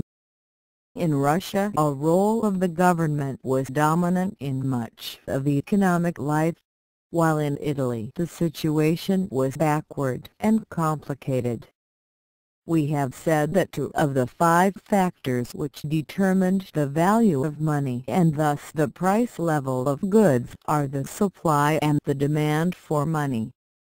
The supply of money in a single country was subject to no centralized, responsible control in most countries over recent centuries. Instead, there were a variety of controls, of which some could be influenced by bankers, some could be influenced by the government, and some could hardly be influenced by either. Thus, the various parts of the pyramid of money were but loosely related to each other. Moreover, much of this looseness arose from the fact that the controls were compulsive in a deflationary direction and were only permissive in an inflationary direction. This last point can be seen in the fact that the supply of gold could be decreased but could hardly be increased. If an ounce of gold was added to the point of the pyramid in a system where law and custom allowed 2% reserves on each level, it could permit an increase of deposits equivalent to $2,067 on the uppermost level. If such an ounce of gold were withdrawn from a fully expanded pyramid of money, this would compel a reduction of deposits by at least this amount, probably by a refusal to renew loans. Throughout modern history, the influence of the gold standard has been deflationary, because the natural output of gold each year, except in extraordinary times, has not kept pace with the increase in output of goods. Only new supplies of gold, or the suspension of the gold standard in wartime, or the development of new kinds of money like notes and checks which economize the use of gold, have saved our civilization from steady price deflation over the last couple of centuries. As it was, we had 2 long periods of such deflation from 1818 to 1850 and from 1872 to about 1897. The 3 surrounding periods of inflation, 1790 to 1817, 1850 to 1872, 1897 to 1921, were caused by 1. The wars of the French Revolution and Napoleon, when most countries were not on gold; 2. The new gold strikes of California and Alaska in 1849 to 1850, followed by a series of wars, which included the Crimean War of 1854 to 1856, the Austrian-French War of 1859, the American Civil War of 1861 to 1865, the Austro-Prussian and Franco-Prussian Wars of 1866 and 1870, and even the Russo-Turkish War of 1877, and 3. The Klondike and Transvaal gold strikes of the late 1890s. supplemented by the new cyanide method of refining gold. About 1897 and the series of wars from the Spanish-American War of 1898 to 1899, the Boer War of 1899 to 1902, and the Russo-Japanese War of 1904 to 1905, to the almost uninterrupted series of wars in the decade 1911 to 1921. In each case, the three great periods of war ended with an extreme deflationary crisis: 1819, 1873, 1921, as the influential money power persuaded governments to re-establish a deflationary monetary unit with a high gold content.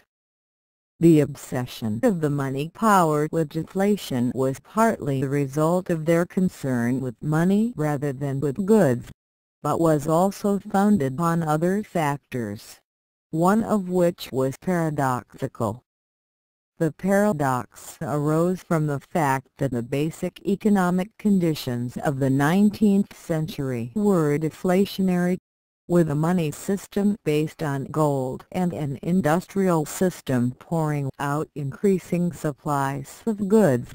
But in spite of falling prices with its increasing value of money, the interest rate tended to fall rather than to rise. This occurred because the relative limiting of the supply of money in business was not reflected in the world of finance, where excess profits of finance made excess funds available for lending.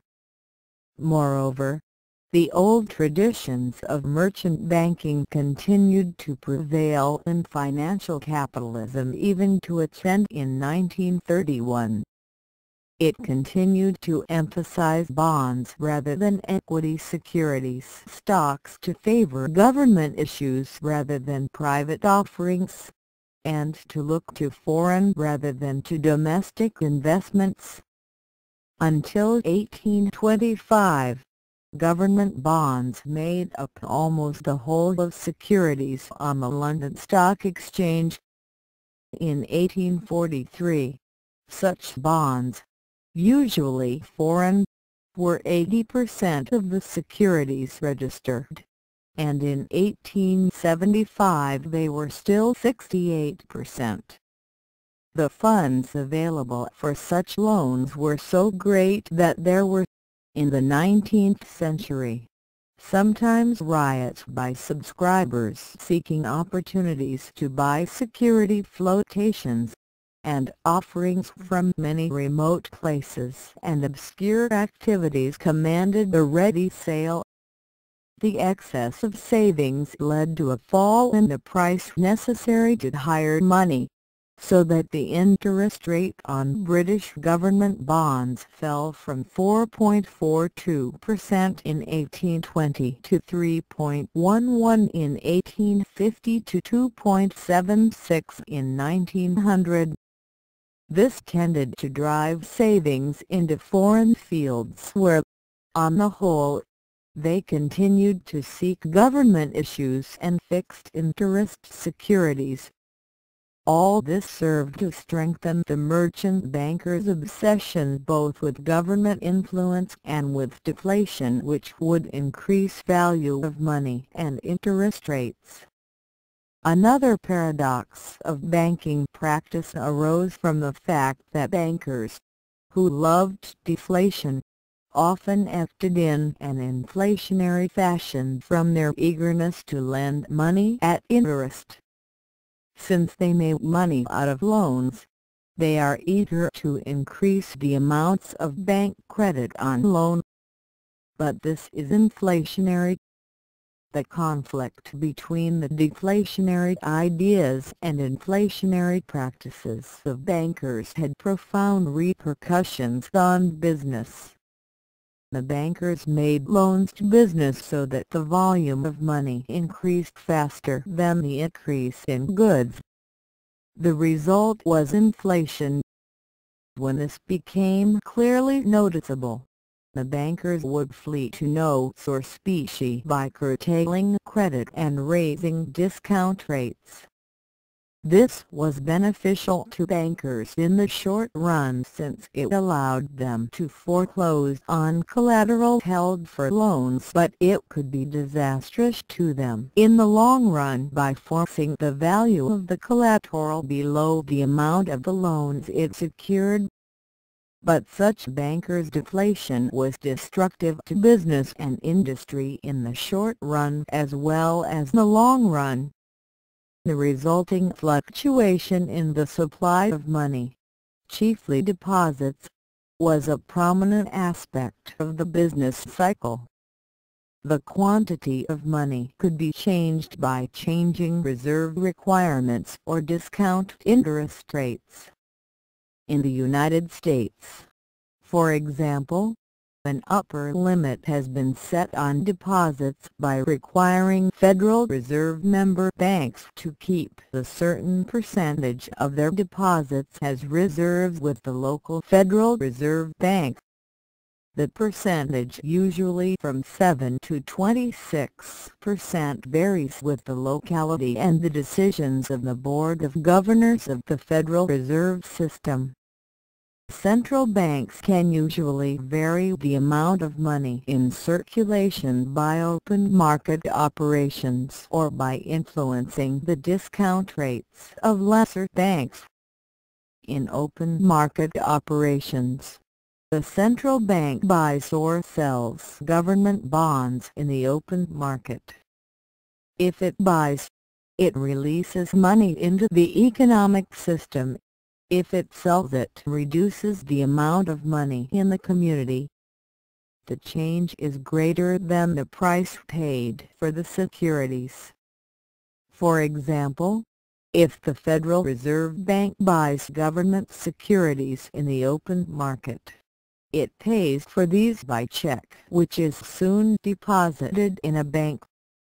It thus increases this bank's reserves with the Federal Reserve Bank. Since banks are permitted to issue loans for several times the value of their reserves with the Federal Reserve Bank, such a transaction permits them to issue loans for a much larger sum. Central banks can also change the quantity of money by influencing the credit policies of other banks.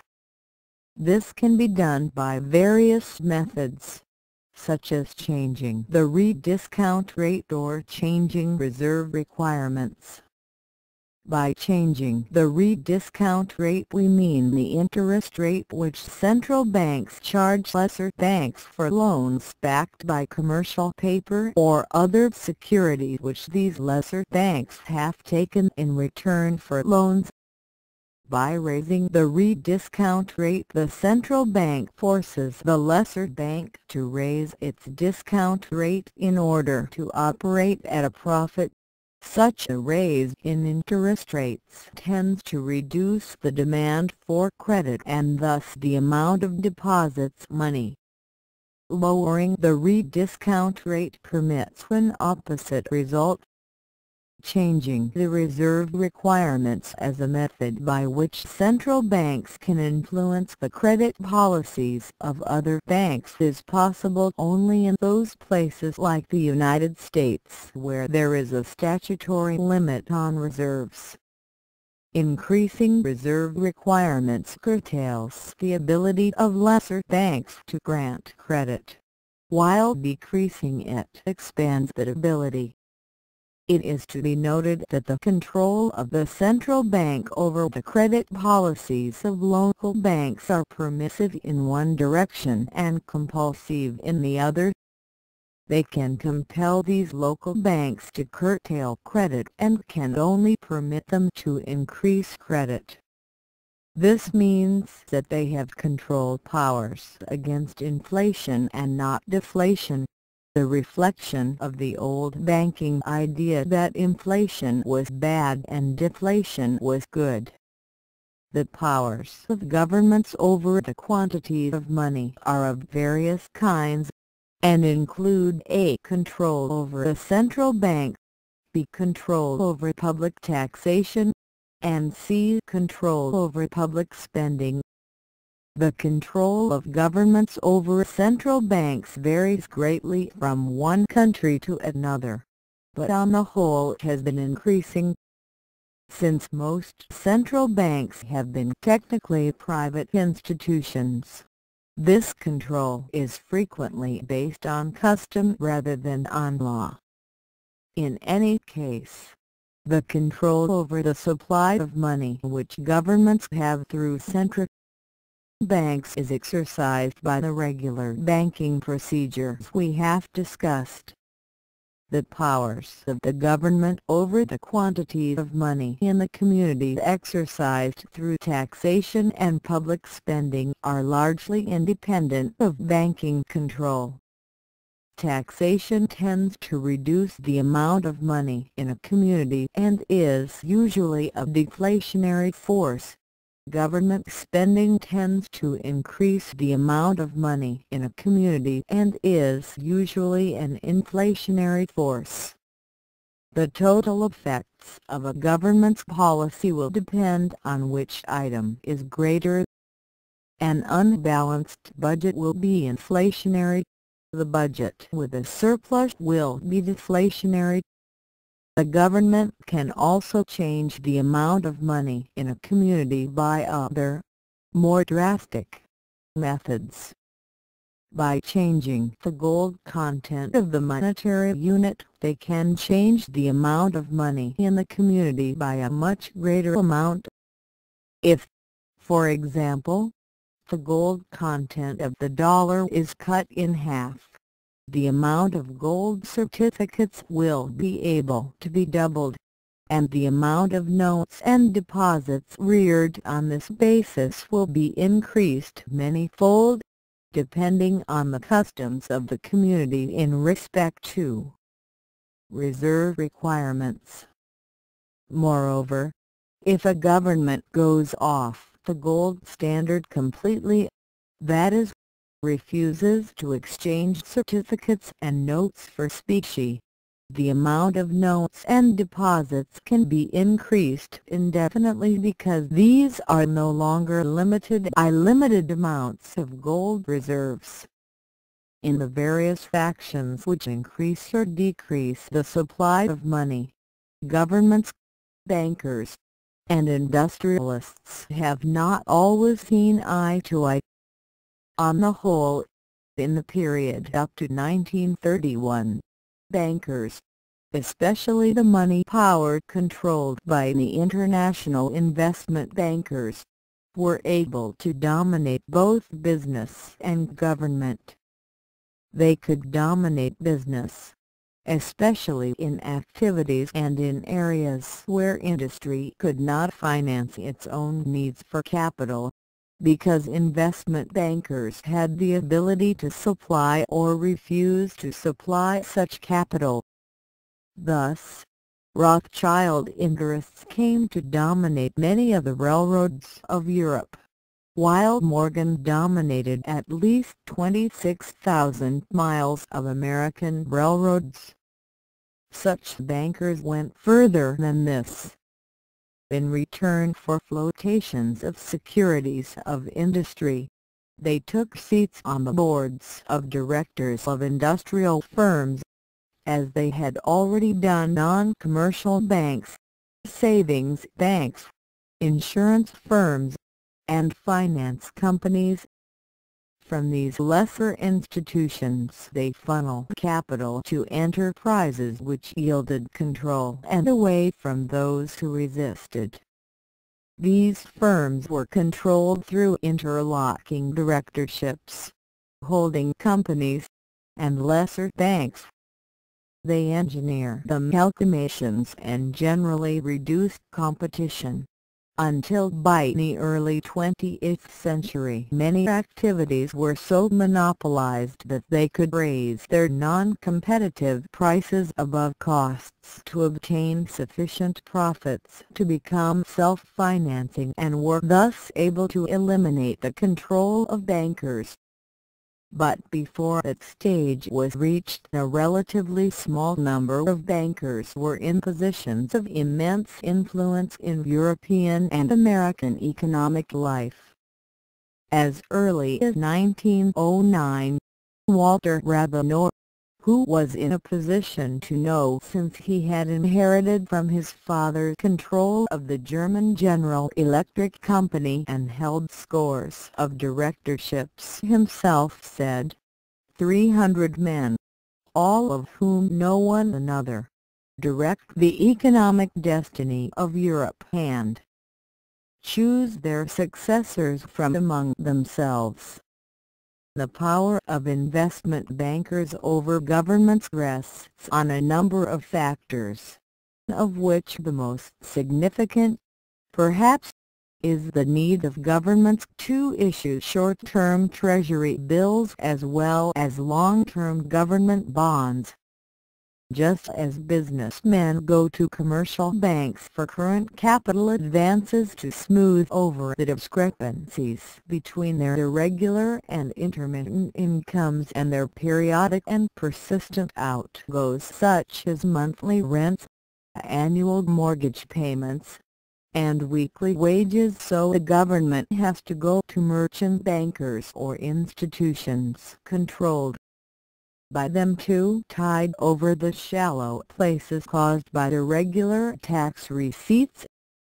As experts in government bonds, the international bankers not only handled the necessary advances but provided advice to government officials and, on many occasions, placed their own members in official posts for varied periods to deal with special problems. This is so widely accepted even today that in 1961 the Republican investment banker became Secretary of the Treasury in a Democratic administration in Washington without significant comment from any direction. Naturally, the influence of bankers over governments during the age of financial capitalism, roughly 1850 to 1931, was not something about which anyone talked freely, but it has been admitted frequently enough by those on the inside, especially in England. In 1852 Gladstone, Chancellor of the Exchequer, declared, "The hinge of the whole situation was this: the government itself was not to be a substantive power in matters of finance, but was to leave the money power supreme and unquestioned." On September 26, 1921, the Financial Times wrote, "Half a dozen men at the top of the Big Five banks could upset the whole fabric of government finance by refraining from renewing treasury bills." In 1924 Sir Drummond Fraser, Vice President of the Institute of Bankers, stated, "The Governor of the Bank of England must be the autocrat who dictates the terms upon which alone the government can obtain borrowed money." In addition to their power over government based on government financing and personal influence, bankers could steer governments in ways they wished them to go by other pressures. Since most government officials felt ignorant of finance, they sought advice from bankers whom they considered to be experts in the field. The history of the last century shows, as we shall see later, that the advice given to governments by bankers, like the advice they gave to industrialists, was consistently good for bankers, but was often disastrous for governments, businessmen, and the people generally. Such advice could be enforced if necessary by manipulation of exchanges, gold flows, discount rates, and even levels of business activity. Thus Morgan dominated Cleveland's second administration by gold withdrawals, and in 1936 to 1938 French foreign exchange manipulators paralyzed the Popular Front governments.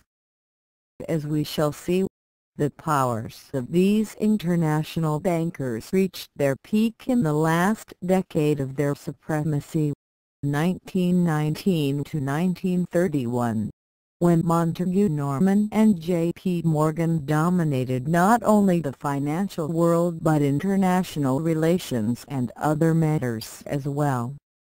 On November 1, 1927, the Wall Street Journal called Mr. Norman the currency dictator of Europe. This was admitted by Mr. Norman himself before the court of the bank on March 1930, and before the Macmillan Committee of the House of Commons 5 days later. On one occasion, just before international financial capitalism ran at full speed on the rocks which sank it, Mr. Norman is reported to have said, "I hold the hegemony of the world." At the time, some Englishmen spoke of the Second Norman Conquest of England in reference to the fact that Norman's brother was head of the British Broadcasting Corporation. It might be added that Governor Norman rarely acted in major world problems without consulting with J.P. Morgan's representatives, and as a consequence he was one of the most widely traveled men of his day. This conflict of interests between bankers and industrialists has resulted in most European countries in the subordination of the former either to the latter or to the government after 1931. This subordination was accomplished by the adoption of unorthodox financial policies, that is, financial policies not in accordance with the short-run interests of bankers. This shift by which bankers were made subordinate reflected a fundamental development in modern economic history, the development which can be described as the growth from financial capitalism to monopoly capitalism. This took place in Germany earlier than in any other country and was well underway by 1926. It came in Britain only after 1931 and in Italy only in 1934. It did not occur in France to a comparable extent at all, and this explains the economic weakness of France in 1938-1940 to a considerable degree. The financial principles which apply to the relationships between different countries are an expansion of those which apply within a single country. When goods are exchanged between countries, they must be paid for by commodities or gold. They cannot be paid for by the notes, certificates, and checks of the purchaser's country, since these are of value only in the country of issue. To avoid shipment of gold with every purchase, bills of exchange are used.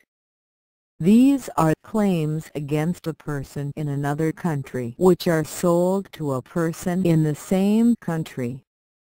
The latter will buy such a claim if he wants to satisfy the claim against himself held by a person in the other country. He can satisfy such a claim by sending to his creditor in the other country the claim which he has bought against another person in that other country, and let his creditor use that claim to satisfy his own claim. Thus, instead of importers in one country sending money to exporters in another country, importers in one country pay their debts to exporters in their own country, and their creditors in the other country receive payment for the goods they have exported from importers in their own country. Thus, Payment for goods in an international trade is made by merging single transactions involving two persons into double transactions involving four persons. In many cases, payment is made by involving a multitude of transactions, frequently in several different countries. These transactions were carried on in the so-called foreign exchange market. An exporter of goods sold bills of exchange into that market and thus drew out of it money in his own country's units. An importer bought such bills of exchange to send to his creditor, and thus he put his own country's monetary units into the market. Since the bills available in any market were drawn in the monetary units of many different foreign countries, there arose exchange relationships between the amounts of money available in the country's own units put there by importers and the variety of bills drawn in foreign monies and put into the market by exporters. The supply and demand for bills or money of any country in terms of the supply and demand of the country's own money available in the foreign exchange market determined the value of the other country's monies in relation to domestic money. These values could fluctuate widely for countries not on the gold standard, but only narrowly, as we shall see, for those on gold. Under normal conditions, the foreign exchange market served to pay for goods and services of foreigners without any international shipment of money gold. It also acted as a regulator of international trade.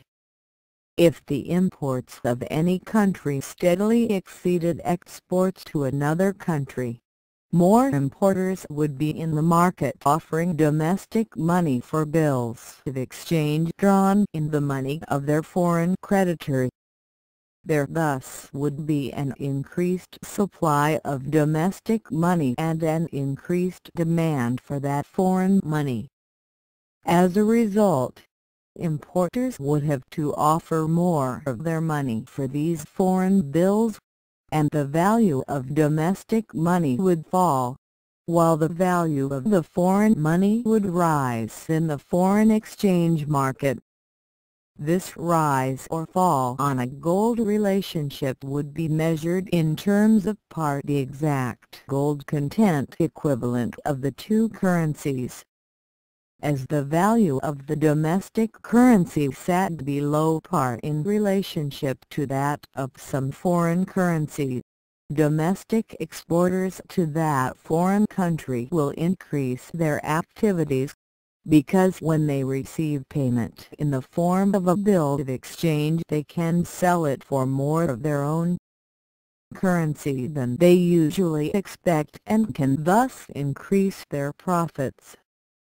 The surplus of imports, by lowering the foreign exchange value of the importing country's money, will lead eventually to an increase in exports which, by providing more bills of exchange, will tend to restore the relationship of the monies back toward par. Such a restoration of parity in foreign exchange will reflect a restoration of balance in international obligations, and this in turn will reflect the restored balance in the exchange of goods and services between the two countries. This means, under normal conditions, that a trade disequilibrium will create trade conditions which will tend to restore trade equilibrium. When countries are not on the gold standard, this foreign exchange disequilibrium, that is, the decline in the value of one monetary unit in relation to the other unit, can go on to very wide fluctuations.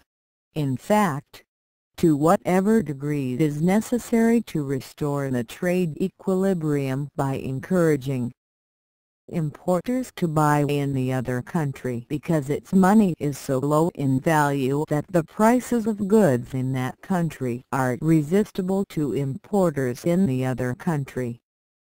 But when countries are on the gold standard, the result is quite different. In this case, the value of a country's money will never go below the amount equal to the cost of shipping gold between the two countries.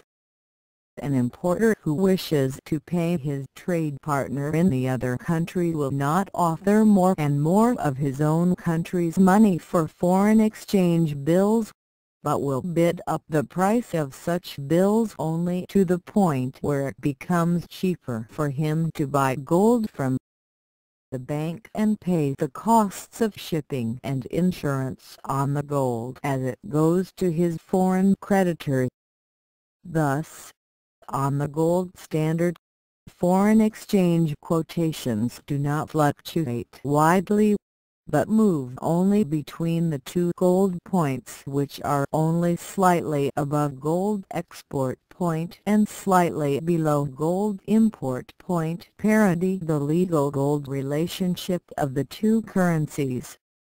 Since the cost of packing, shipping and insuring gold used to be about 80% of its value, the gold export and import points were about this amount above and below the parity point. In the case of the dollar-pound relationship, when parity was at £1 equals $4,866, the gold export point was about $4,885 and the gold import point was about $4,845. Thus, gold export point $4,885, excess demand for bills by importers, parity for $1,866, gold import point $4,845, excess supply of bills by exporters. The situation which we have described is overly simplified. In practice, the situation is made more complicated by several factors. Among these are the following: 1. Middlemen buy and sell foreign exchange for present or future delivery as a speculative activity. 2. The total supply of foreign exchange available in the market depends on much more than the international exchange of commodities. It depends on the sum total of all international payments, such as tourist payment for services, tourist spending, borrowings, sales of securities, immigrant remittances, and so on. 3. The total exchange balance depends on the total of the relationships of all countries, not merely between two. The flow of gold from country to country resulting from unbalanced trade tends to create the situation which counteracts the flow. If a country exports more than it imports so that gold flows in to cover the difference, this gold will become the basis for an increased quantity of money, and this will cause a rise of prices within the country sufficient to reduce exports and increase imports. At the same time, the gold by flowing out of some other country will reduce the quantity of money there and will cause a fall in prices within that country. These shifts in prices will cause shifts in the flow of goods because of the obvious fact that goods tend to flow to higher price areas and cease to flow to lower price areas. These shifts in the flow of goods will counteract the original unbalance in trade which caused the flow of gold. As a result, the flow of gold will cease, and a balanced international trade at slightly different price levels will result. The whole process illustrates the subordination of internal price stability to stability of exchanges. It was this subordination which was rejected by most countries after 1931. This rejection was signified by a abandonment of the gold standard, at least in part, the efforts at control of domestic prices, and efforts at exchange control. All these were done because of a desire to free the economic system from the restricting influence of a gold-dominated financial system. This wonderful, automatic mechanism of international payments represents one of the greatest social instruments ever devised by man. It requires, however, a very special group of conditions for its effective functioning, and, as we shall show, these conditions were disappearing by 1900 and were largely wiped away as a result of the economic changes brought about by the First World War. Because of these changes, it became impossible to restore the financial system which had existed before 1914. Efforts to restore it were made with great determination, but by 1933 they had obviously failed, and all major countries had been forced to abandon the gold standard and automatic exchanges. When the gold standard is abandoned, gold flows between countries like any other commodity, and the value of foreign exchanges no longer tied to gold can fluctuate much more widely. In theory, an unbalance of international payments can be rectified either through a shift in exchange rates or through a shift in internal price levels. On the gold standard, this rectification is made by shifts in exchange rates only between the gold points. When the unbalance is so great that exchanges would be forced beyond the gold points, the rectification is made by means of changing internal prices caused by the fact that gold flows at the gold points, instead of the exchanges passing beyond the gold points. On the other hand, when a currency is off the gold standard, fluctuation of exchanges is not confined between any 2 points but can go indefinitely in either direction. In such a case, the unbalance of international payments is worked out largely by a shift in exchange rates and only remotely by shifts in internal prices. In the period of 1929 to 1936, the countries of the world went off gold because they preferred to bring their international balances toward equilibrium by means of fluctuating exchanges rather than by means of fluctuating price levels. They feared these last because changing, especially falling prices, led to declines in business activity and shifts in the utilization of economic resources such as labor, land, and capital from one activity to another. The re-establishment of the balance of international payments when a currency is off gold can be seen from an example. If the value of the pound sterling falls to $4 or $3, Americans will buy in England increasingly because English prices are cheap for them, but Englishmen will buy in America only with reluctance because they have to pay so much for American money. This will serve to rectify the original excess of exports to England, which gave the great supply of pound sterling necessary to drive its value down to $3. Such a depreciation in the exchange value of a currency will cause a rise in prices within the country as a result of the increase in demand for the goods of that country. The key to the world situation in the period before 1914 is to be found in the dominant position of Great Britain. This position was more real than apparent.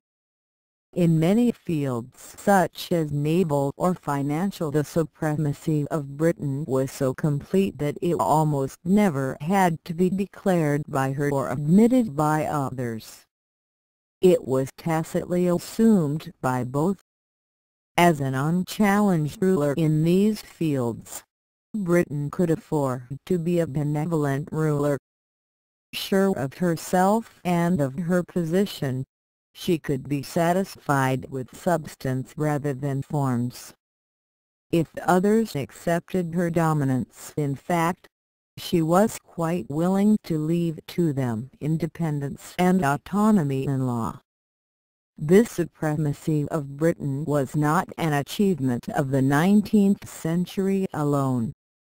Its origins go back to the 16th century, to the period in which the discovery of America made the Atlantic more important than the Mediterranean as a route of commerce and a road to wealth. In the Atlantic, Britain's position was unique, not merely because of her westernmost position, but much more because she was an island.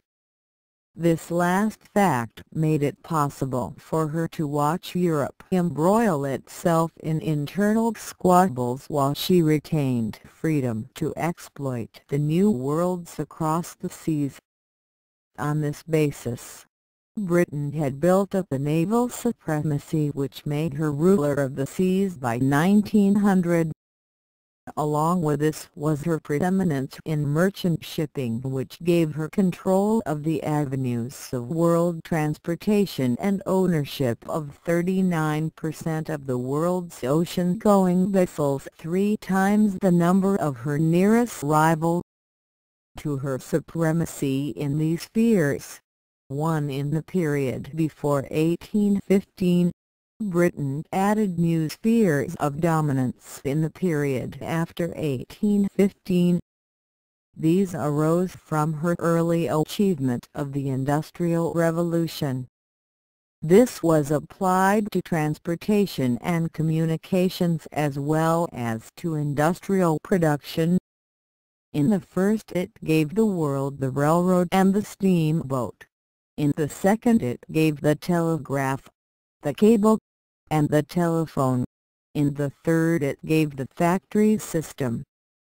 The Industrial Revolution existed in Britain for almost 2 generations before it spread elsewhere. It gave a great increase in output of manufactured goods and a great demand for raw materials and food. It also gave a great increase in wealth and savings. As a result of the first 2 and the improved methods of transportation, Britain developed a world trade of which it was the center and which consisted chiefly of the export of manufactured goods and the import of raw materials and food. At the same time, the savings of Britain tended to flow out to North America, South America, and Asia, seeking to increase the output of raw materials and food in these areas. By 1914 these exports of capital had reached such an amount that they were greater than the foreign investments of all other countries put together.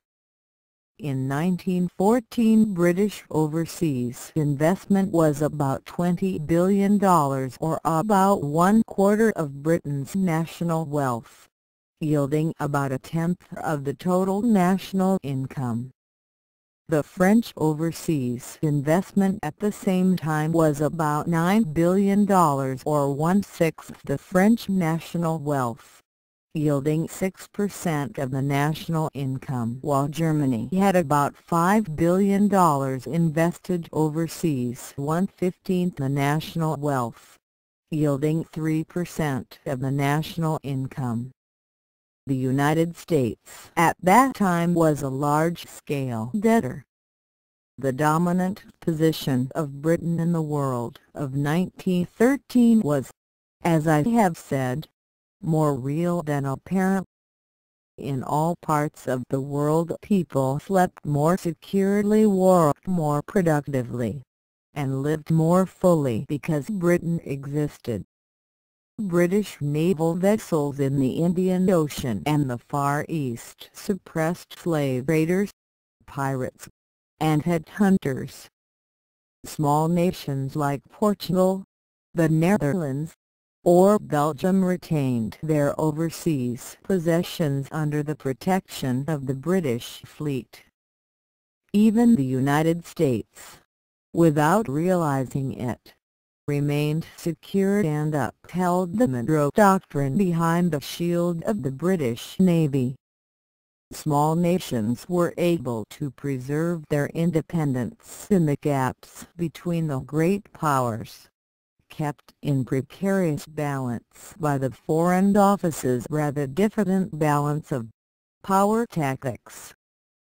MOS of the world's great commercial markets, even in commodities like cotton, rubber, and tin, which she did not produce in quantities herself, were in England, the world price being set from the auction bidding of skilled specialist traders there. If a man in Peru wished to send money to a man in Afghanistan, the final payment, as like as not, would be made by a bookkeeping transaction in London. The English parliamentary system and some aspects of the English judicial system, such as the rule of law, were being copied, as best as could be, in all parts of the world. The profitability of capital outside Britain, a fact which caused the great export of capital, was matched by a profitability of labor. As a result, the flow of capital from Britain and Europe was matched by a flow of persons. Both of these served to build up non-European areas on a modified European pattern. In export of men, as in export of capital, Britain was easily first. Over 20 million persons emigrating from the United Kingdom in the period 1815 to 1938. As a result of both, Britain became the center of world finance as well as the center of world commerce. The system of international financial relations, which we described earlier, was based on the system of industrial, commercial, and credit relationships which we have just described. The former thus required for its existence a very special group of circumstances, a group which could not be expected to continue forever. In addition, it required a group of secondary characteristics which were also far from permanent. Among these were the following: 1. All the countries concerned must be on the full gold standard. 2. There must be freedom from public or private interference with the domestic economy of any country, that is, prices must be free to rise and fall in accordance with the supply and demand for both goods and money. 3. There must also be free flow of international trade so that both goods and money can go without hindrance to those areas where each is most valuable. For the international financial economy must be organized about one center with numerous subordinate centers, so that it would be possible to cancel out international claims against one another in some clearinghouse and thus reduce the flow of gold to a minimum. 5. The flow of goods and funds in international matters should be controlled by economic factors and not be subject to political, psychological, or ideological influences. These conditions, which made the international financial and commercial system function so beautifully before 1914, had begun to change by 1890. The fundamental economic and commercial conditions changed first, and were noticeably modified by 1910. The group of secondary characteristics of the system were changed by the events of the First World War. As a result, the system of early international financial capitalism is now only a dim memory. Imagine a period without passports or visas, and with almost no immigration or customs restrictions. Certainly the system had many incidental drawbacks, but they were incidental. Socialized if not social, civilized if not cultured, the system allowed individuals to breathe freely and develop their individual talents in a way unknown before and in jeopardy since. Just as classical culture spread westward from the Greeks who created it to the Roman peoples who adopted and changed it, so Europe's culture spread westward to the New World, where it was profoundly modified while still remaining basically European. The central fact of American history is that people of European origin and culture came to occupy and use the immensely rich wilderness between the Atlantic and the Pacific. In this process the wilderness was developed and exploited area by area: the Tidewater, the Piedmont, the Trans-Appalachian Forest, the Trans-Mississippi Prairies, the Pacific Coast, and finally the Great Plains.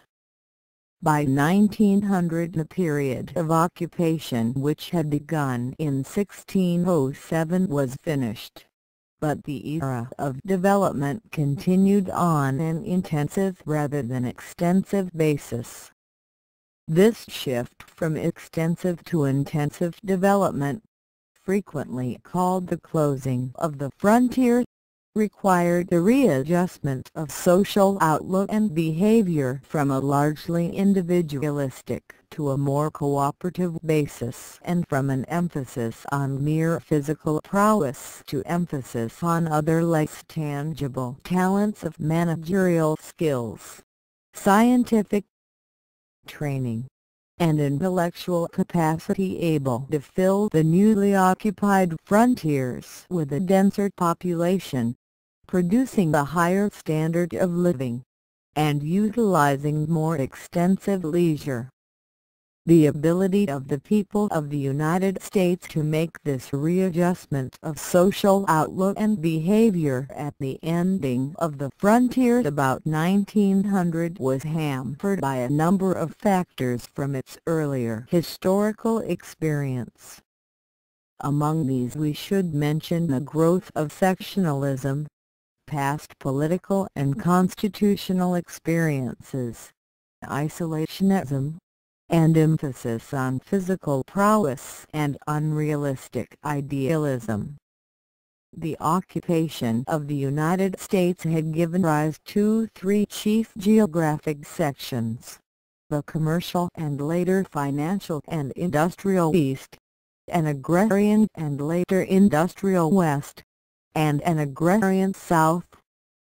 Unfortunately, the two agrarian sections were organized quite differently: the South on the basis of slave labor and the West on the basis of free labor. On this question the East allied with the West to defeat the South in the Civil War 1861-1865 and to subject it to a prolonged military occupation as a conquered territory 1865-1877. Since the war and the occupation were controlled by the new Republican Party, the political organization of the country became split on a sectional basis. The South refused to vote Republican until 1928, and the West refused to vote Democratic until 1932. In the East, the older families which inclined toward the Republican Party because of the Civil War were largely submerged by waves of new immigrants from Europe, beginning with Irish and Germans after 1846 and continuing with even greater numbers from Eastern Europe and Mediterranean Europe after 1890. These new immigrants of the eastern cities voted Democratic because of religious, economic, and cultural opposition to the upper-class Republicans of the same eastern section. The class basis in voting patterns in the East and the sectional basis in voting in the South and West proved to be of major political significance after 1880. The Founding Fathers had assumed that the political control of the country would be conducted by men of property and leisure who would generally know each other personally and, facing no need for urgent decisions, would move government to action when they agreed and be able to prevent it from acting, without serious damage, when they could not agree. The American Constitution, with its provisions for division of powers and selection of the chief executive by an electoral college, reflected this point of view. So also did the use of the party caucus of legislative assemblies for nomination to public office and the election of senators by the same assemblies. The arrival of a mass democracy after 1830 changed this situation, establishing the use of party conventions for nominations and the use of entrenched political party machines, supported on the patronage of public office, to mobilize sufficient votes to elect their candidates.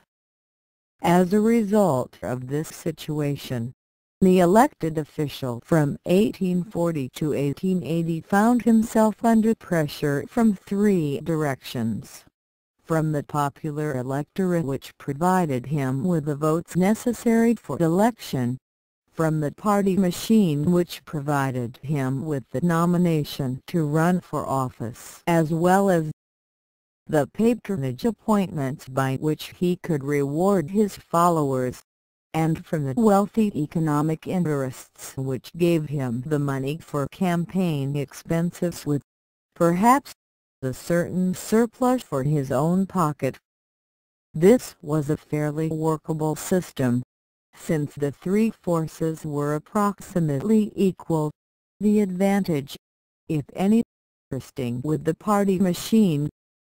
This advantage became so great in the period 1865 to 1880 that the forces of finance, commerce, and industry were forced to contribute ever-increasing largesse to the political machines in order to obtain the services from government which they regarded as their due, services such as higher tariffs, land grants to railroads, better postal services, and mining or timber concessions. The fact that these forces of finance and business were themselves growing in wealth and power made them increasingly restive under the need to make constantly larger contributions to party political machines. Moreover, these economic tycoons increasingly felt it to be unseemly that they should be unable to issue orders but instead have to negotiate as equals in order to obtain services or favors from party bosses. By the late 1870s, business leaders determined to make an end to this situation by cutting with one blow the taproot of the system of party machines, namely, the patronage system. This system, which they called by the derogatory term spoils system, was objectionable to big business, not so much because it led to dishonesty or inefficiency, but because it made the party machines independent of business control by giving them the source of income, campaign contributions from government employees, which was independent of business control. If this source could be cut off or even sensibly reduced, politicians would be much more dependent upon business contributions for campaign expenses.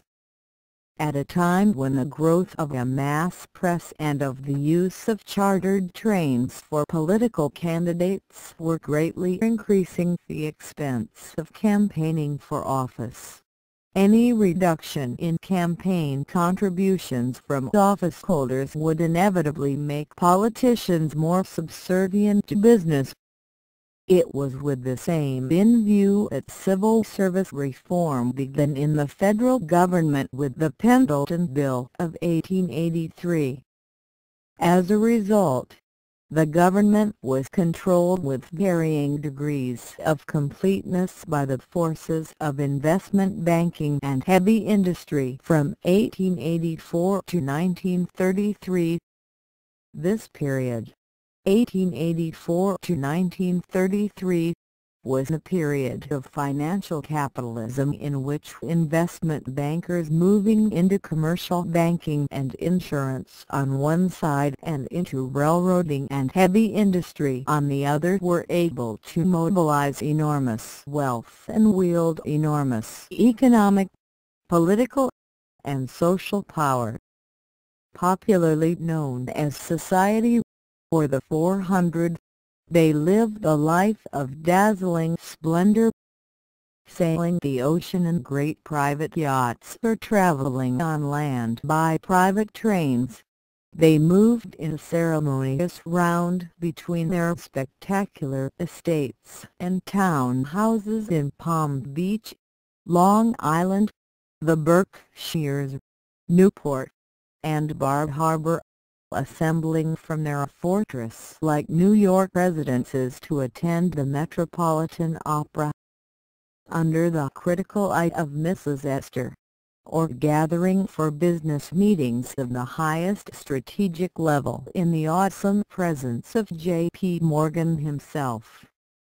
The structure of financial controls created by the tycoons of big banking and big business in the period 1880 to 1933 was of extraordinary complexity, one business fief being built on another, both being applied with semi-independent associates, the whole rearing upward into two pinnacles of economic and financial power, of which one, centered in New York, was headed by J.P. Morgan and Company, and the other, in Ohio, was headed by the Rockefeller family.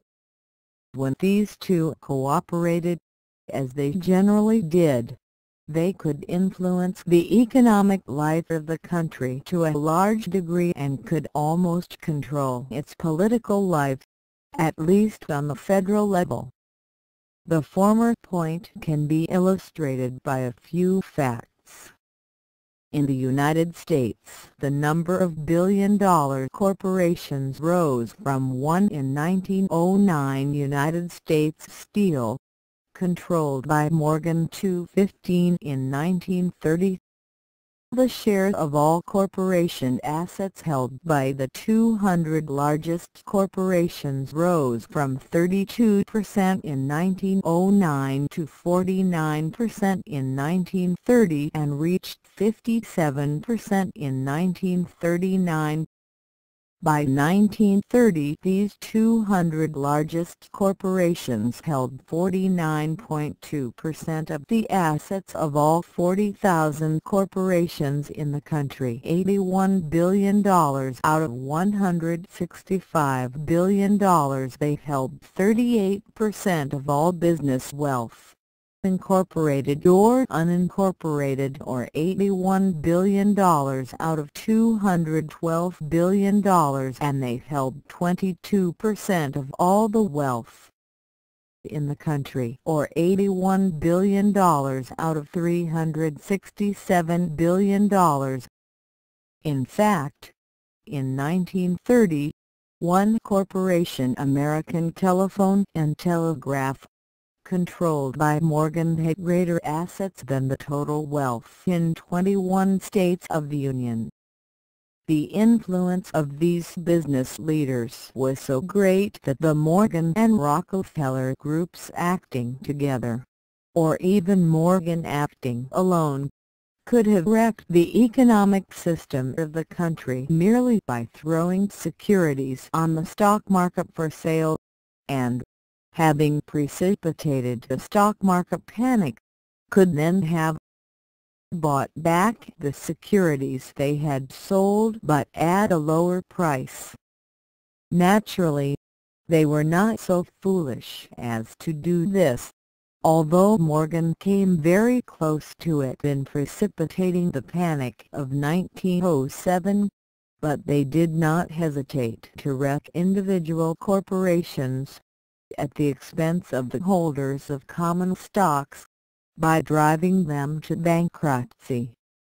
In this way, to take only two examples, Morgan wrecked the New York, New Haven, and Hartford Railroad before 1914 by selling to it, at high prices, the largely valueless securities of myriad New England steamship and trolley lines. And William Rockefeller and his friends wrecked the Chicago, Milwaukee, St. Paul, and Pacific Railroad before 1925 by selling to it, at excessive prices, plans to electrify to the Pacific, copper, electricity, and a worthless branch railroad, the Garrett Line. These are but examples of the discovery by financial capitalists that they made money out of issuing and selling securities rather than out of the production, distribution, and consumption of goods, and accordingly led them to the point where they discovered that the exploiting of an operating company by excessive issuance of securities for the issuance of bonds rather than equity securities not only was profitable to them but made it possible for them to increase their profits by bankruptcy of the firm, providing fees and commissions of reorganization as well as the opportunity to issue new securities. When the business interests, led by William C. Whitney, pushed through the first installment of civil service reform in 1883, they expected that they would be able to control both political parties equally. Indeed, some of them intended to contribute to both and to allow an alternation of the two parties in public office in order to conceal their own influence, inhibit any exhibition of independence by politicians, and allow the electorate to believe that they were exercising their own free choice. Such an alternation of the parties on the federal scene occurred in the period 1880 to 1896, with business influence, or at least Morgan's influence, as great in Democratic as in Republican administrations. But in 1896 came a shocking experience. The business interests discovered that they could control the Republican Party to a large degree but could not be nearly so confident of controlling the Democratic Party. The reason for this difference lay in the existence of the Solid South as a Democratic section with almost no Republican voters. This section sent delegates to the Republican National Convention as did the rest of the country, but, since these delegates did not represent voters, They came to represent those who were prepared to pay their expenses to the Republican National Convention. In this way these delegates came to represent the business interests of the North, whose money they accepted. Mark Hanna has told us in detail how he spent much of the winter of 1895 to 1896 in Georgia buying over 200 delegates for McKinley to the Republican National Convention of 1896. As a result of this system, about a quarter of the votes in a Republican convention were controlled votes from the Solid South, not representing the electorate. After the split in the Republican Party in 1912, this portion of the delegates was reduced to about 17%. The inability of the investment bankers and their industrial allies to control the Democratic Convention of 1896 was a result of the agrarian discontent of the period 1868 to 1896. This discontent in turn was based, very largely, on the monetary tactics of the banking oligarchy. The bankers were wedded to the gold standard for reasons we have already explained. Accordingly, at the end of the Civil War, they persuaded the Grant administration to curb the post-war inflation and go back on the gold standard crash of 1873 and resumption of specie payments in 1875. This gave the bankers a control of the supply of money which they did not hesitate to use for their own purposes. As Morgan ruthlessly pressurized Cleveland in 1893 to 1896. The bankers' affection for low prices was not shared by the farmers, since each time prices of farm products went down the burden of farmers' debts, especially mortgages, became greater. Moreover, farm prices, being much more competitive than industrial prices, and not protected by a tariff, fell much faster than industrial prices, and farmers could not reduce costs or modify their production plans nearly so rapidly as industrialists could. The result was a systematic exploitation of the agrarian sectors of the community by the financial and industrial sectors. This exploitation took the form of high industrial prices, high and discriminatory railroad rates, high interest charges, low farm prices, and a very low level of farm services by railroads and the government. Unable to resist by economic weapons, the farmers of the West turned to political relief, but were greatly hampered by their reluctance to vote Democratic because of their memories of the Civil War. Instead, they tried to work on the state political level through local legislation, so-called Granger laws, and set up third-party movements like the Greenback Party in 1878 or the Populist Party in 1892.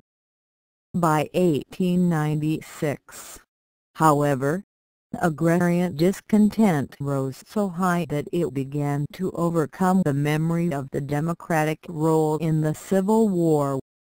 The capture of the Democratic Party by these forces of discontent under William Jennings Bryan in 1896, who was determined to obtain higher prices by increasing the supply of money on a bimetallic rather than a gold basis, presented the electorate with an election on a social and economic issue. For the first time in a generation, though the forces of high finance and of big business were in a state of near panic, By a mighty effort involving large-scale spending, they were successful in electing McKinley. The inability of plutocracy to control the Democratic Party as it had demonstrated it could control the Republican Party made it advisable for them to adopt a one-party outlook on political affairs. Although they continued to contribute to some extent to both parties and did not cease their efforts to control both. In fact, on two occasions, in 1904 and in 1924, J.P. Morgan was able to sit back with a feeling of satisfaction to watch the presidential election in which the candidates of both parties were in his sphere of influence. In 1924, the Democratic candidate was one of his chief lawyers, while the Republican candidate was the classmate and hand-picked choice of his partner, Dwight Morrow. Usually, Morgan had to share this political influence with other sectors of the business oligarchy, especially with the Rockefeller interest, as was done, for example, by dividing the ticket between them in 1900 and in 1920. The agrarian discontent, the growth of monopolies, the oppression of labor, and the excesses of Wall Street financiers made the country very restless in the period 1890–1900. All this could have been alleviated merely by increasing the supply of money sufficiently to raise prices somewhat, but the financiers in this period, just as 30 years later, were determined to defend the gold standard no matter what happened. In looking about for some issue which would distract public discontent from domestic economic issues, what better solution than a crisis in foreign affairs?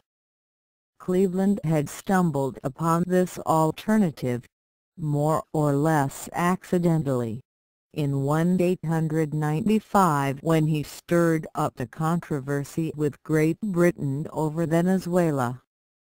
The great opportunity, however, came with the Cuban revolt against Spain in 1895. While the Yellow Press, led by William Randolph Hearst, roused public opinion, Henry Cabot Lodge and Theodore Roosevelt plotted how they could best get the United States into the fracas. They got the excuse they needed when the American battleship Maine was sunk by a mysterious explosion in Havana Harbor in February 1898. In 2 months the United States declared war on Spain to fight for Cuban independence. The resulting victory revealed the United States as a world naval power, established it as an imperialist power with possession of Puerto Rico, Guam, and the Philippines, whetted some appetites for imperialist glory, and covered the transition from the long-drawn age of semi-depression to a new period of prosperity.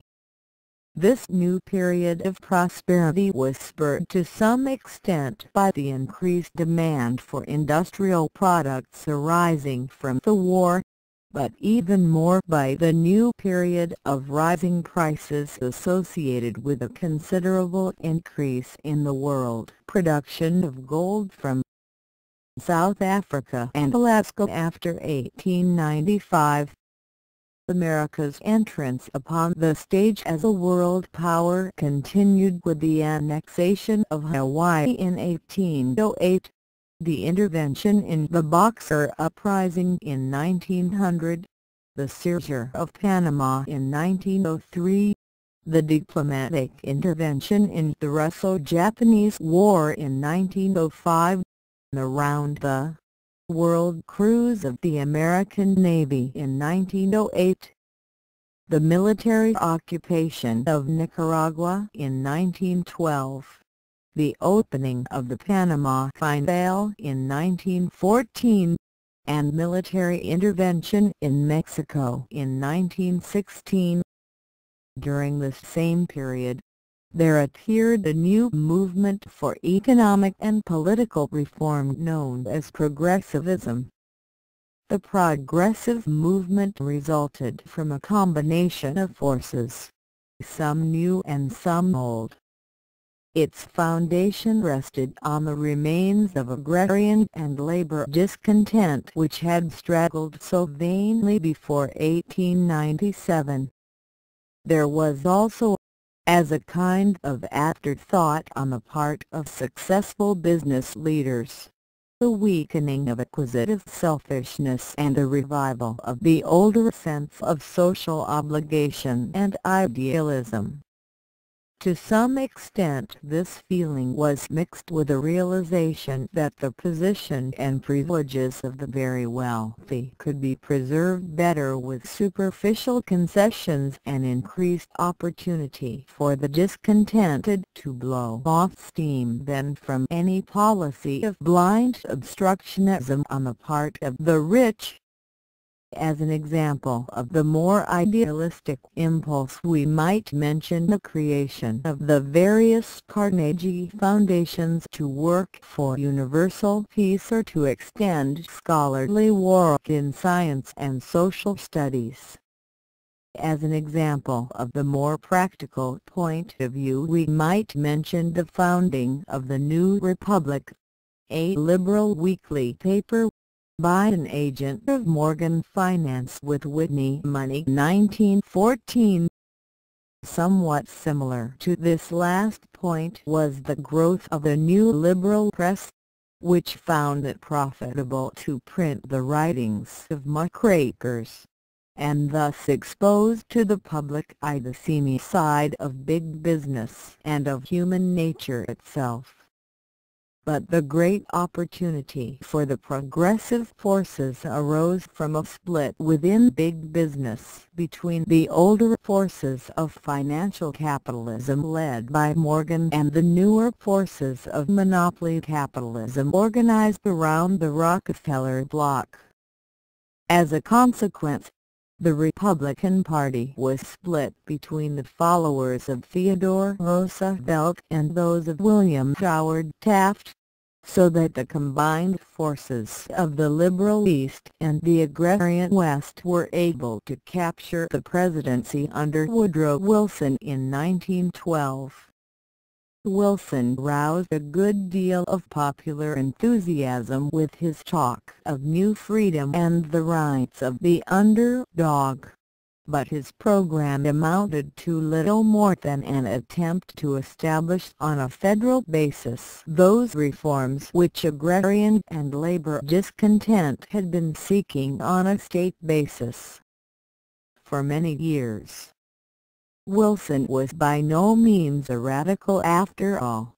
He had been accepting money for his personal income from rich industrialists like Cleveland Dodge and Cyrus Hall McCormick during his professorship at Princeton, and this kind of thing by no means ceased when he entered politics in 1910, and there was a good deal of unconscious hypocrisy in many of his resounding public speeches. Be this as it may, his political and administrative reforms were a good deal more effective than his economic or social reforms. The Clayton Antitrust Act and the Federal Trade Commission Act 1913 were soon tightly wrapped in litigation and futility. On the other hand, the direct election of senators, the establishment of an income tax and of the Federal Reserve System, and the creation of a federal farm loan system 1916 and of rural delivery of mail and parcel post, as well as the first steps toward various laboring enactments, like minimum wages for merchant seamen, restrictions on child labor, and an 8-hour day for railroad workers, justified the support which progressives had given to Wilson. The first administration of Wilson 1913–1917 and the earlier administration of Theodore Roosevelt 1901–1909 made a substantial contribution to the process by which the United States redirected its aim from extensive expansion of physical frontiers to an intensive exploitation of its natural and moral resources. The earlier Roosevelt used his genius as a showman to publicize the need to conserve the country's natural resources, while Wilson, in his own professorial fashion, did much to extend equality of opportunity to wider groups of the American people. These people were so absorbed in the controversies engendered by these efforts that they hardly noticed the rising international tensions in Europe, or even the outbreak of war in August 1914, until by 1915 the clamorous controversy of the threat of war quite eclipsed the older domestic controversies. By the end of 1915 America was being summoned, in no gentle fashion, to play a role on the world's stage. This is a story to which we must return in a later chapter.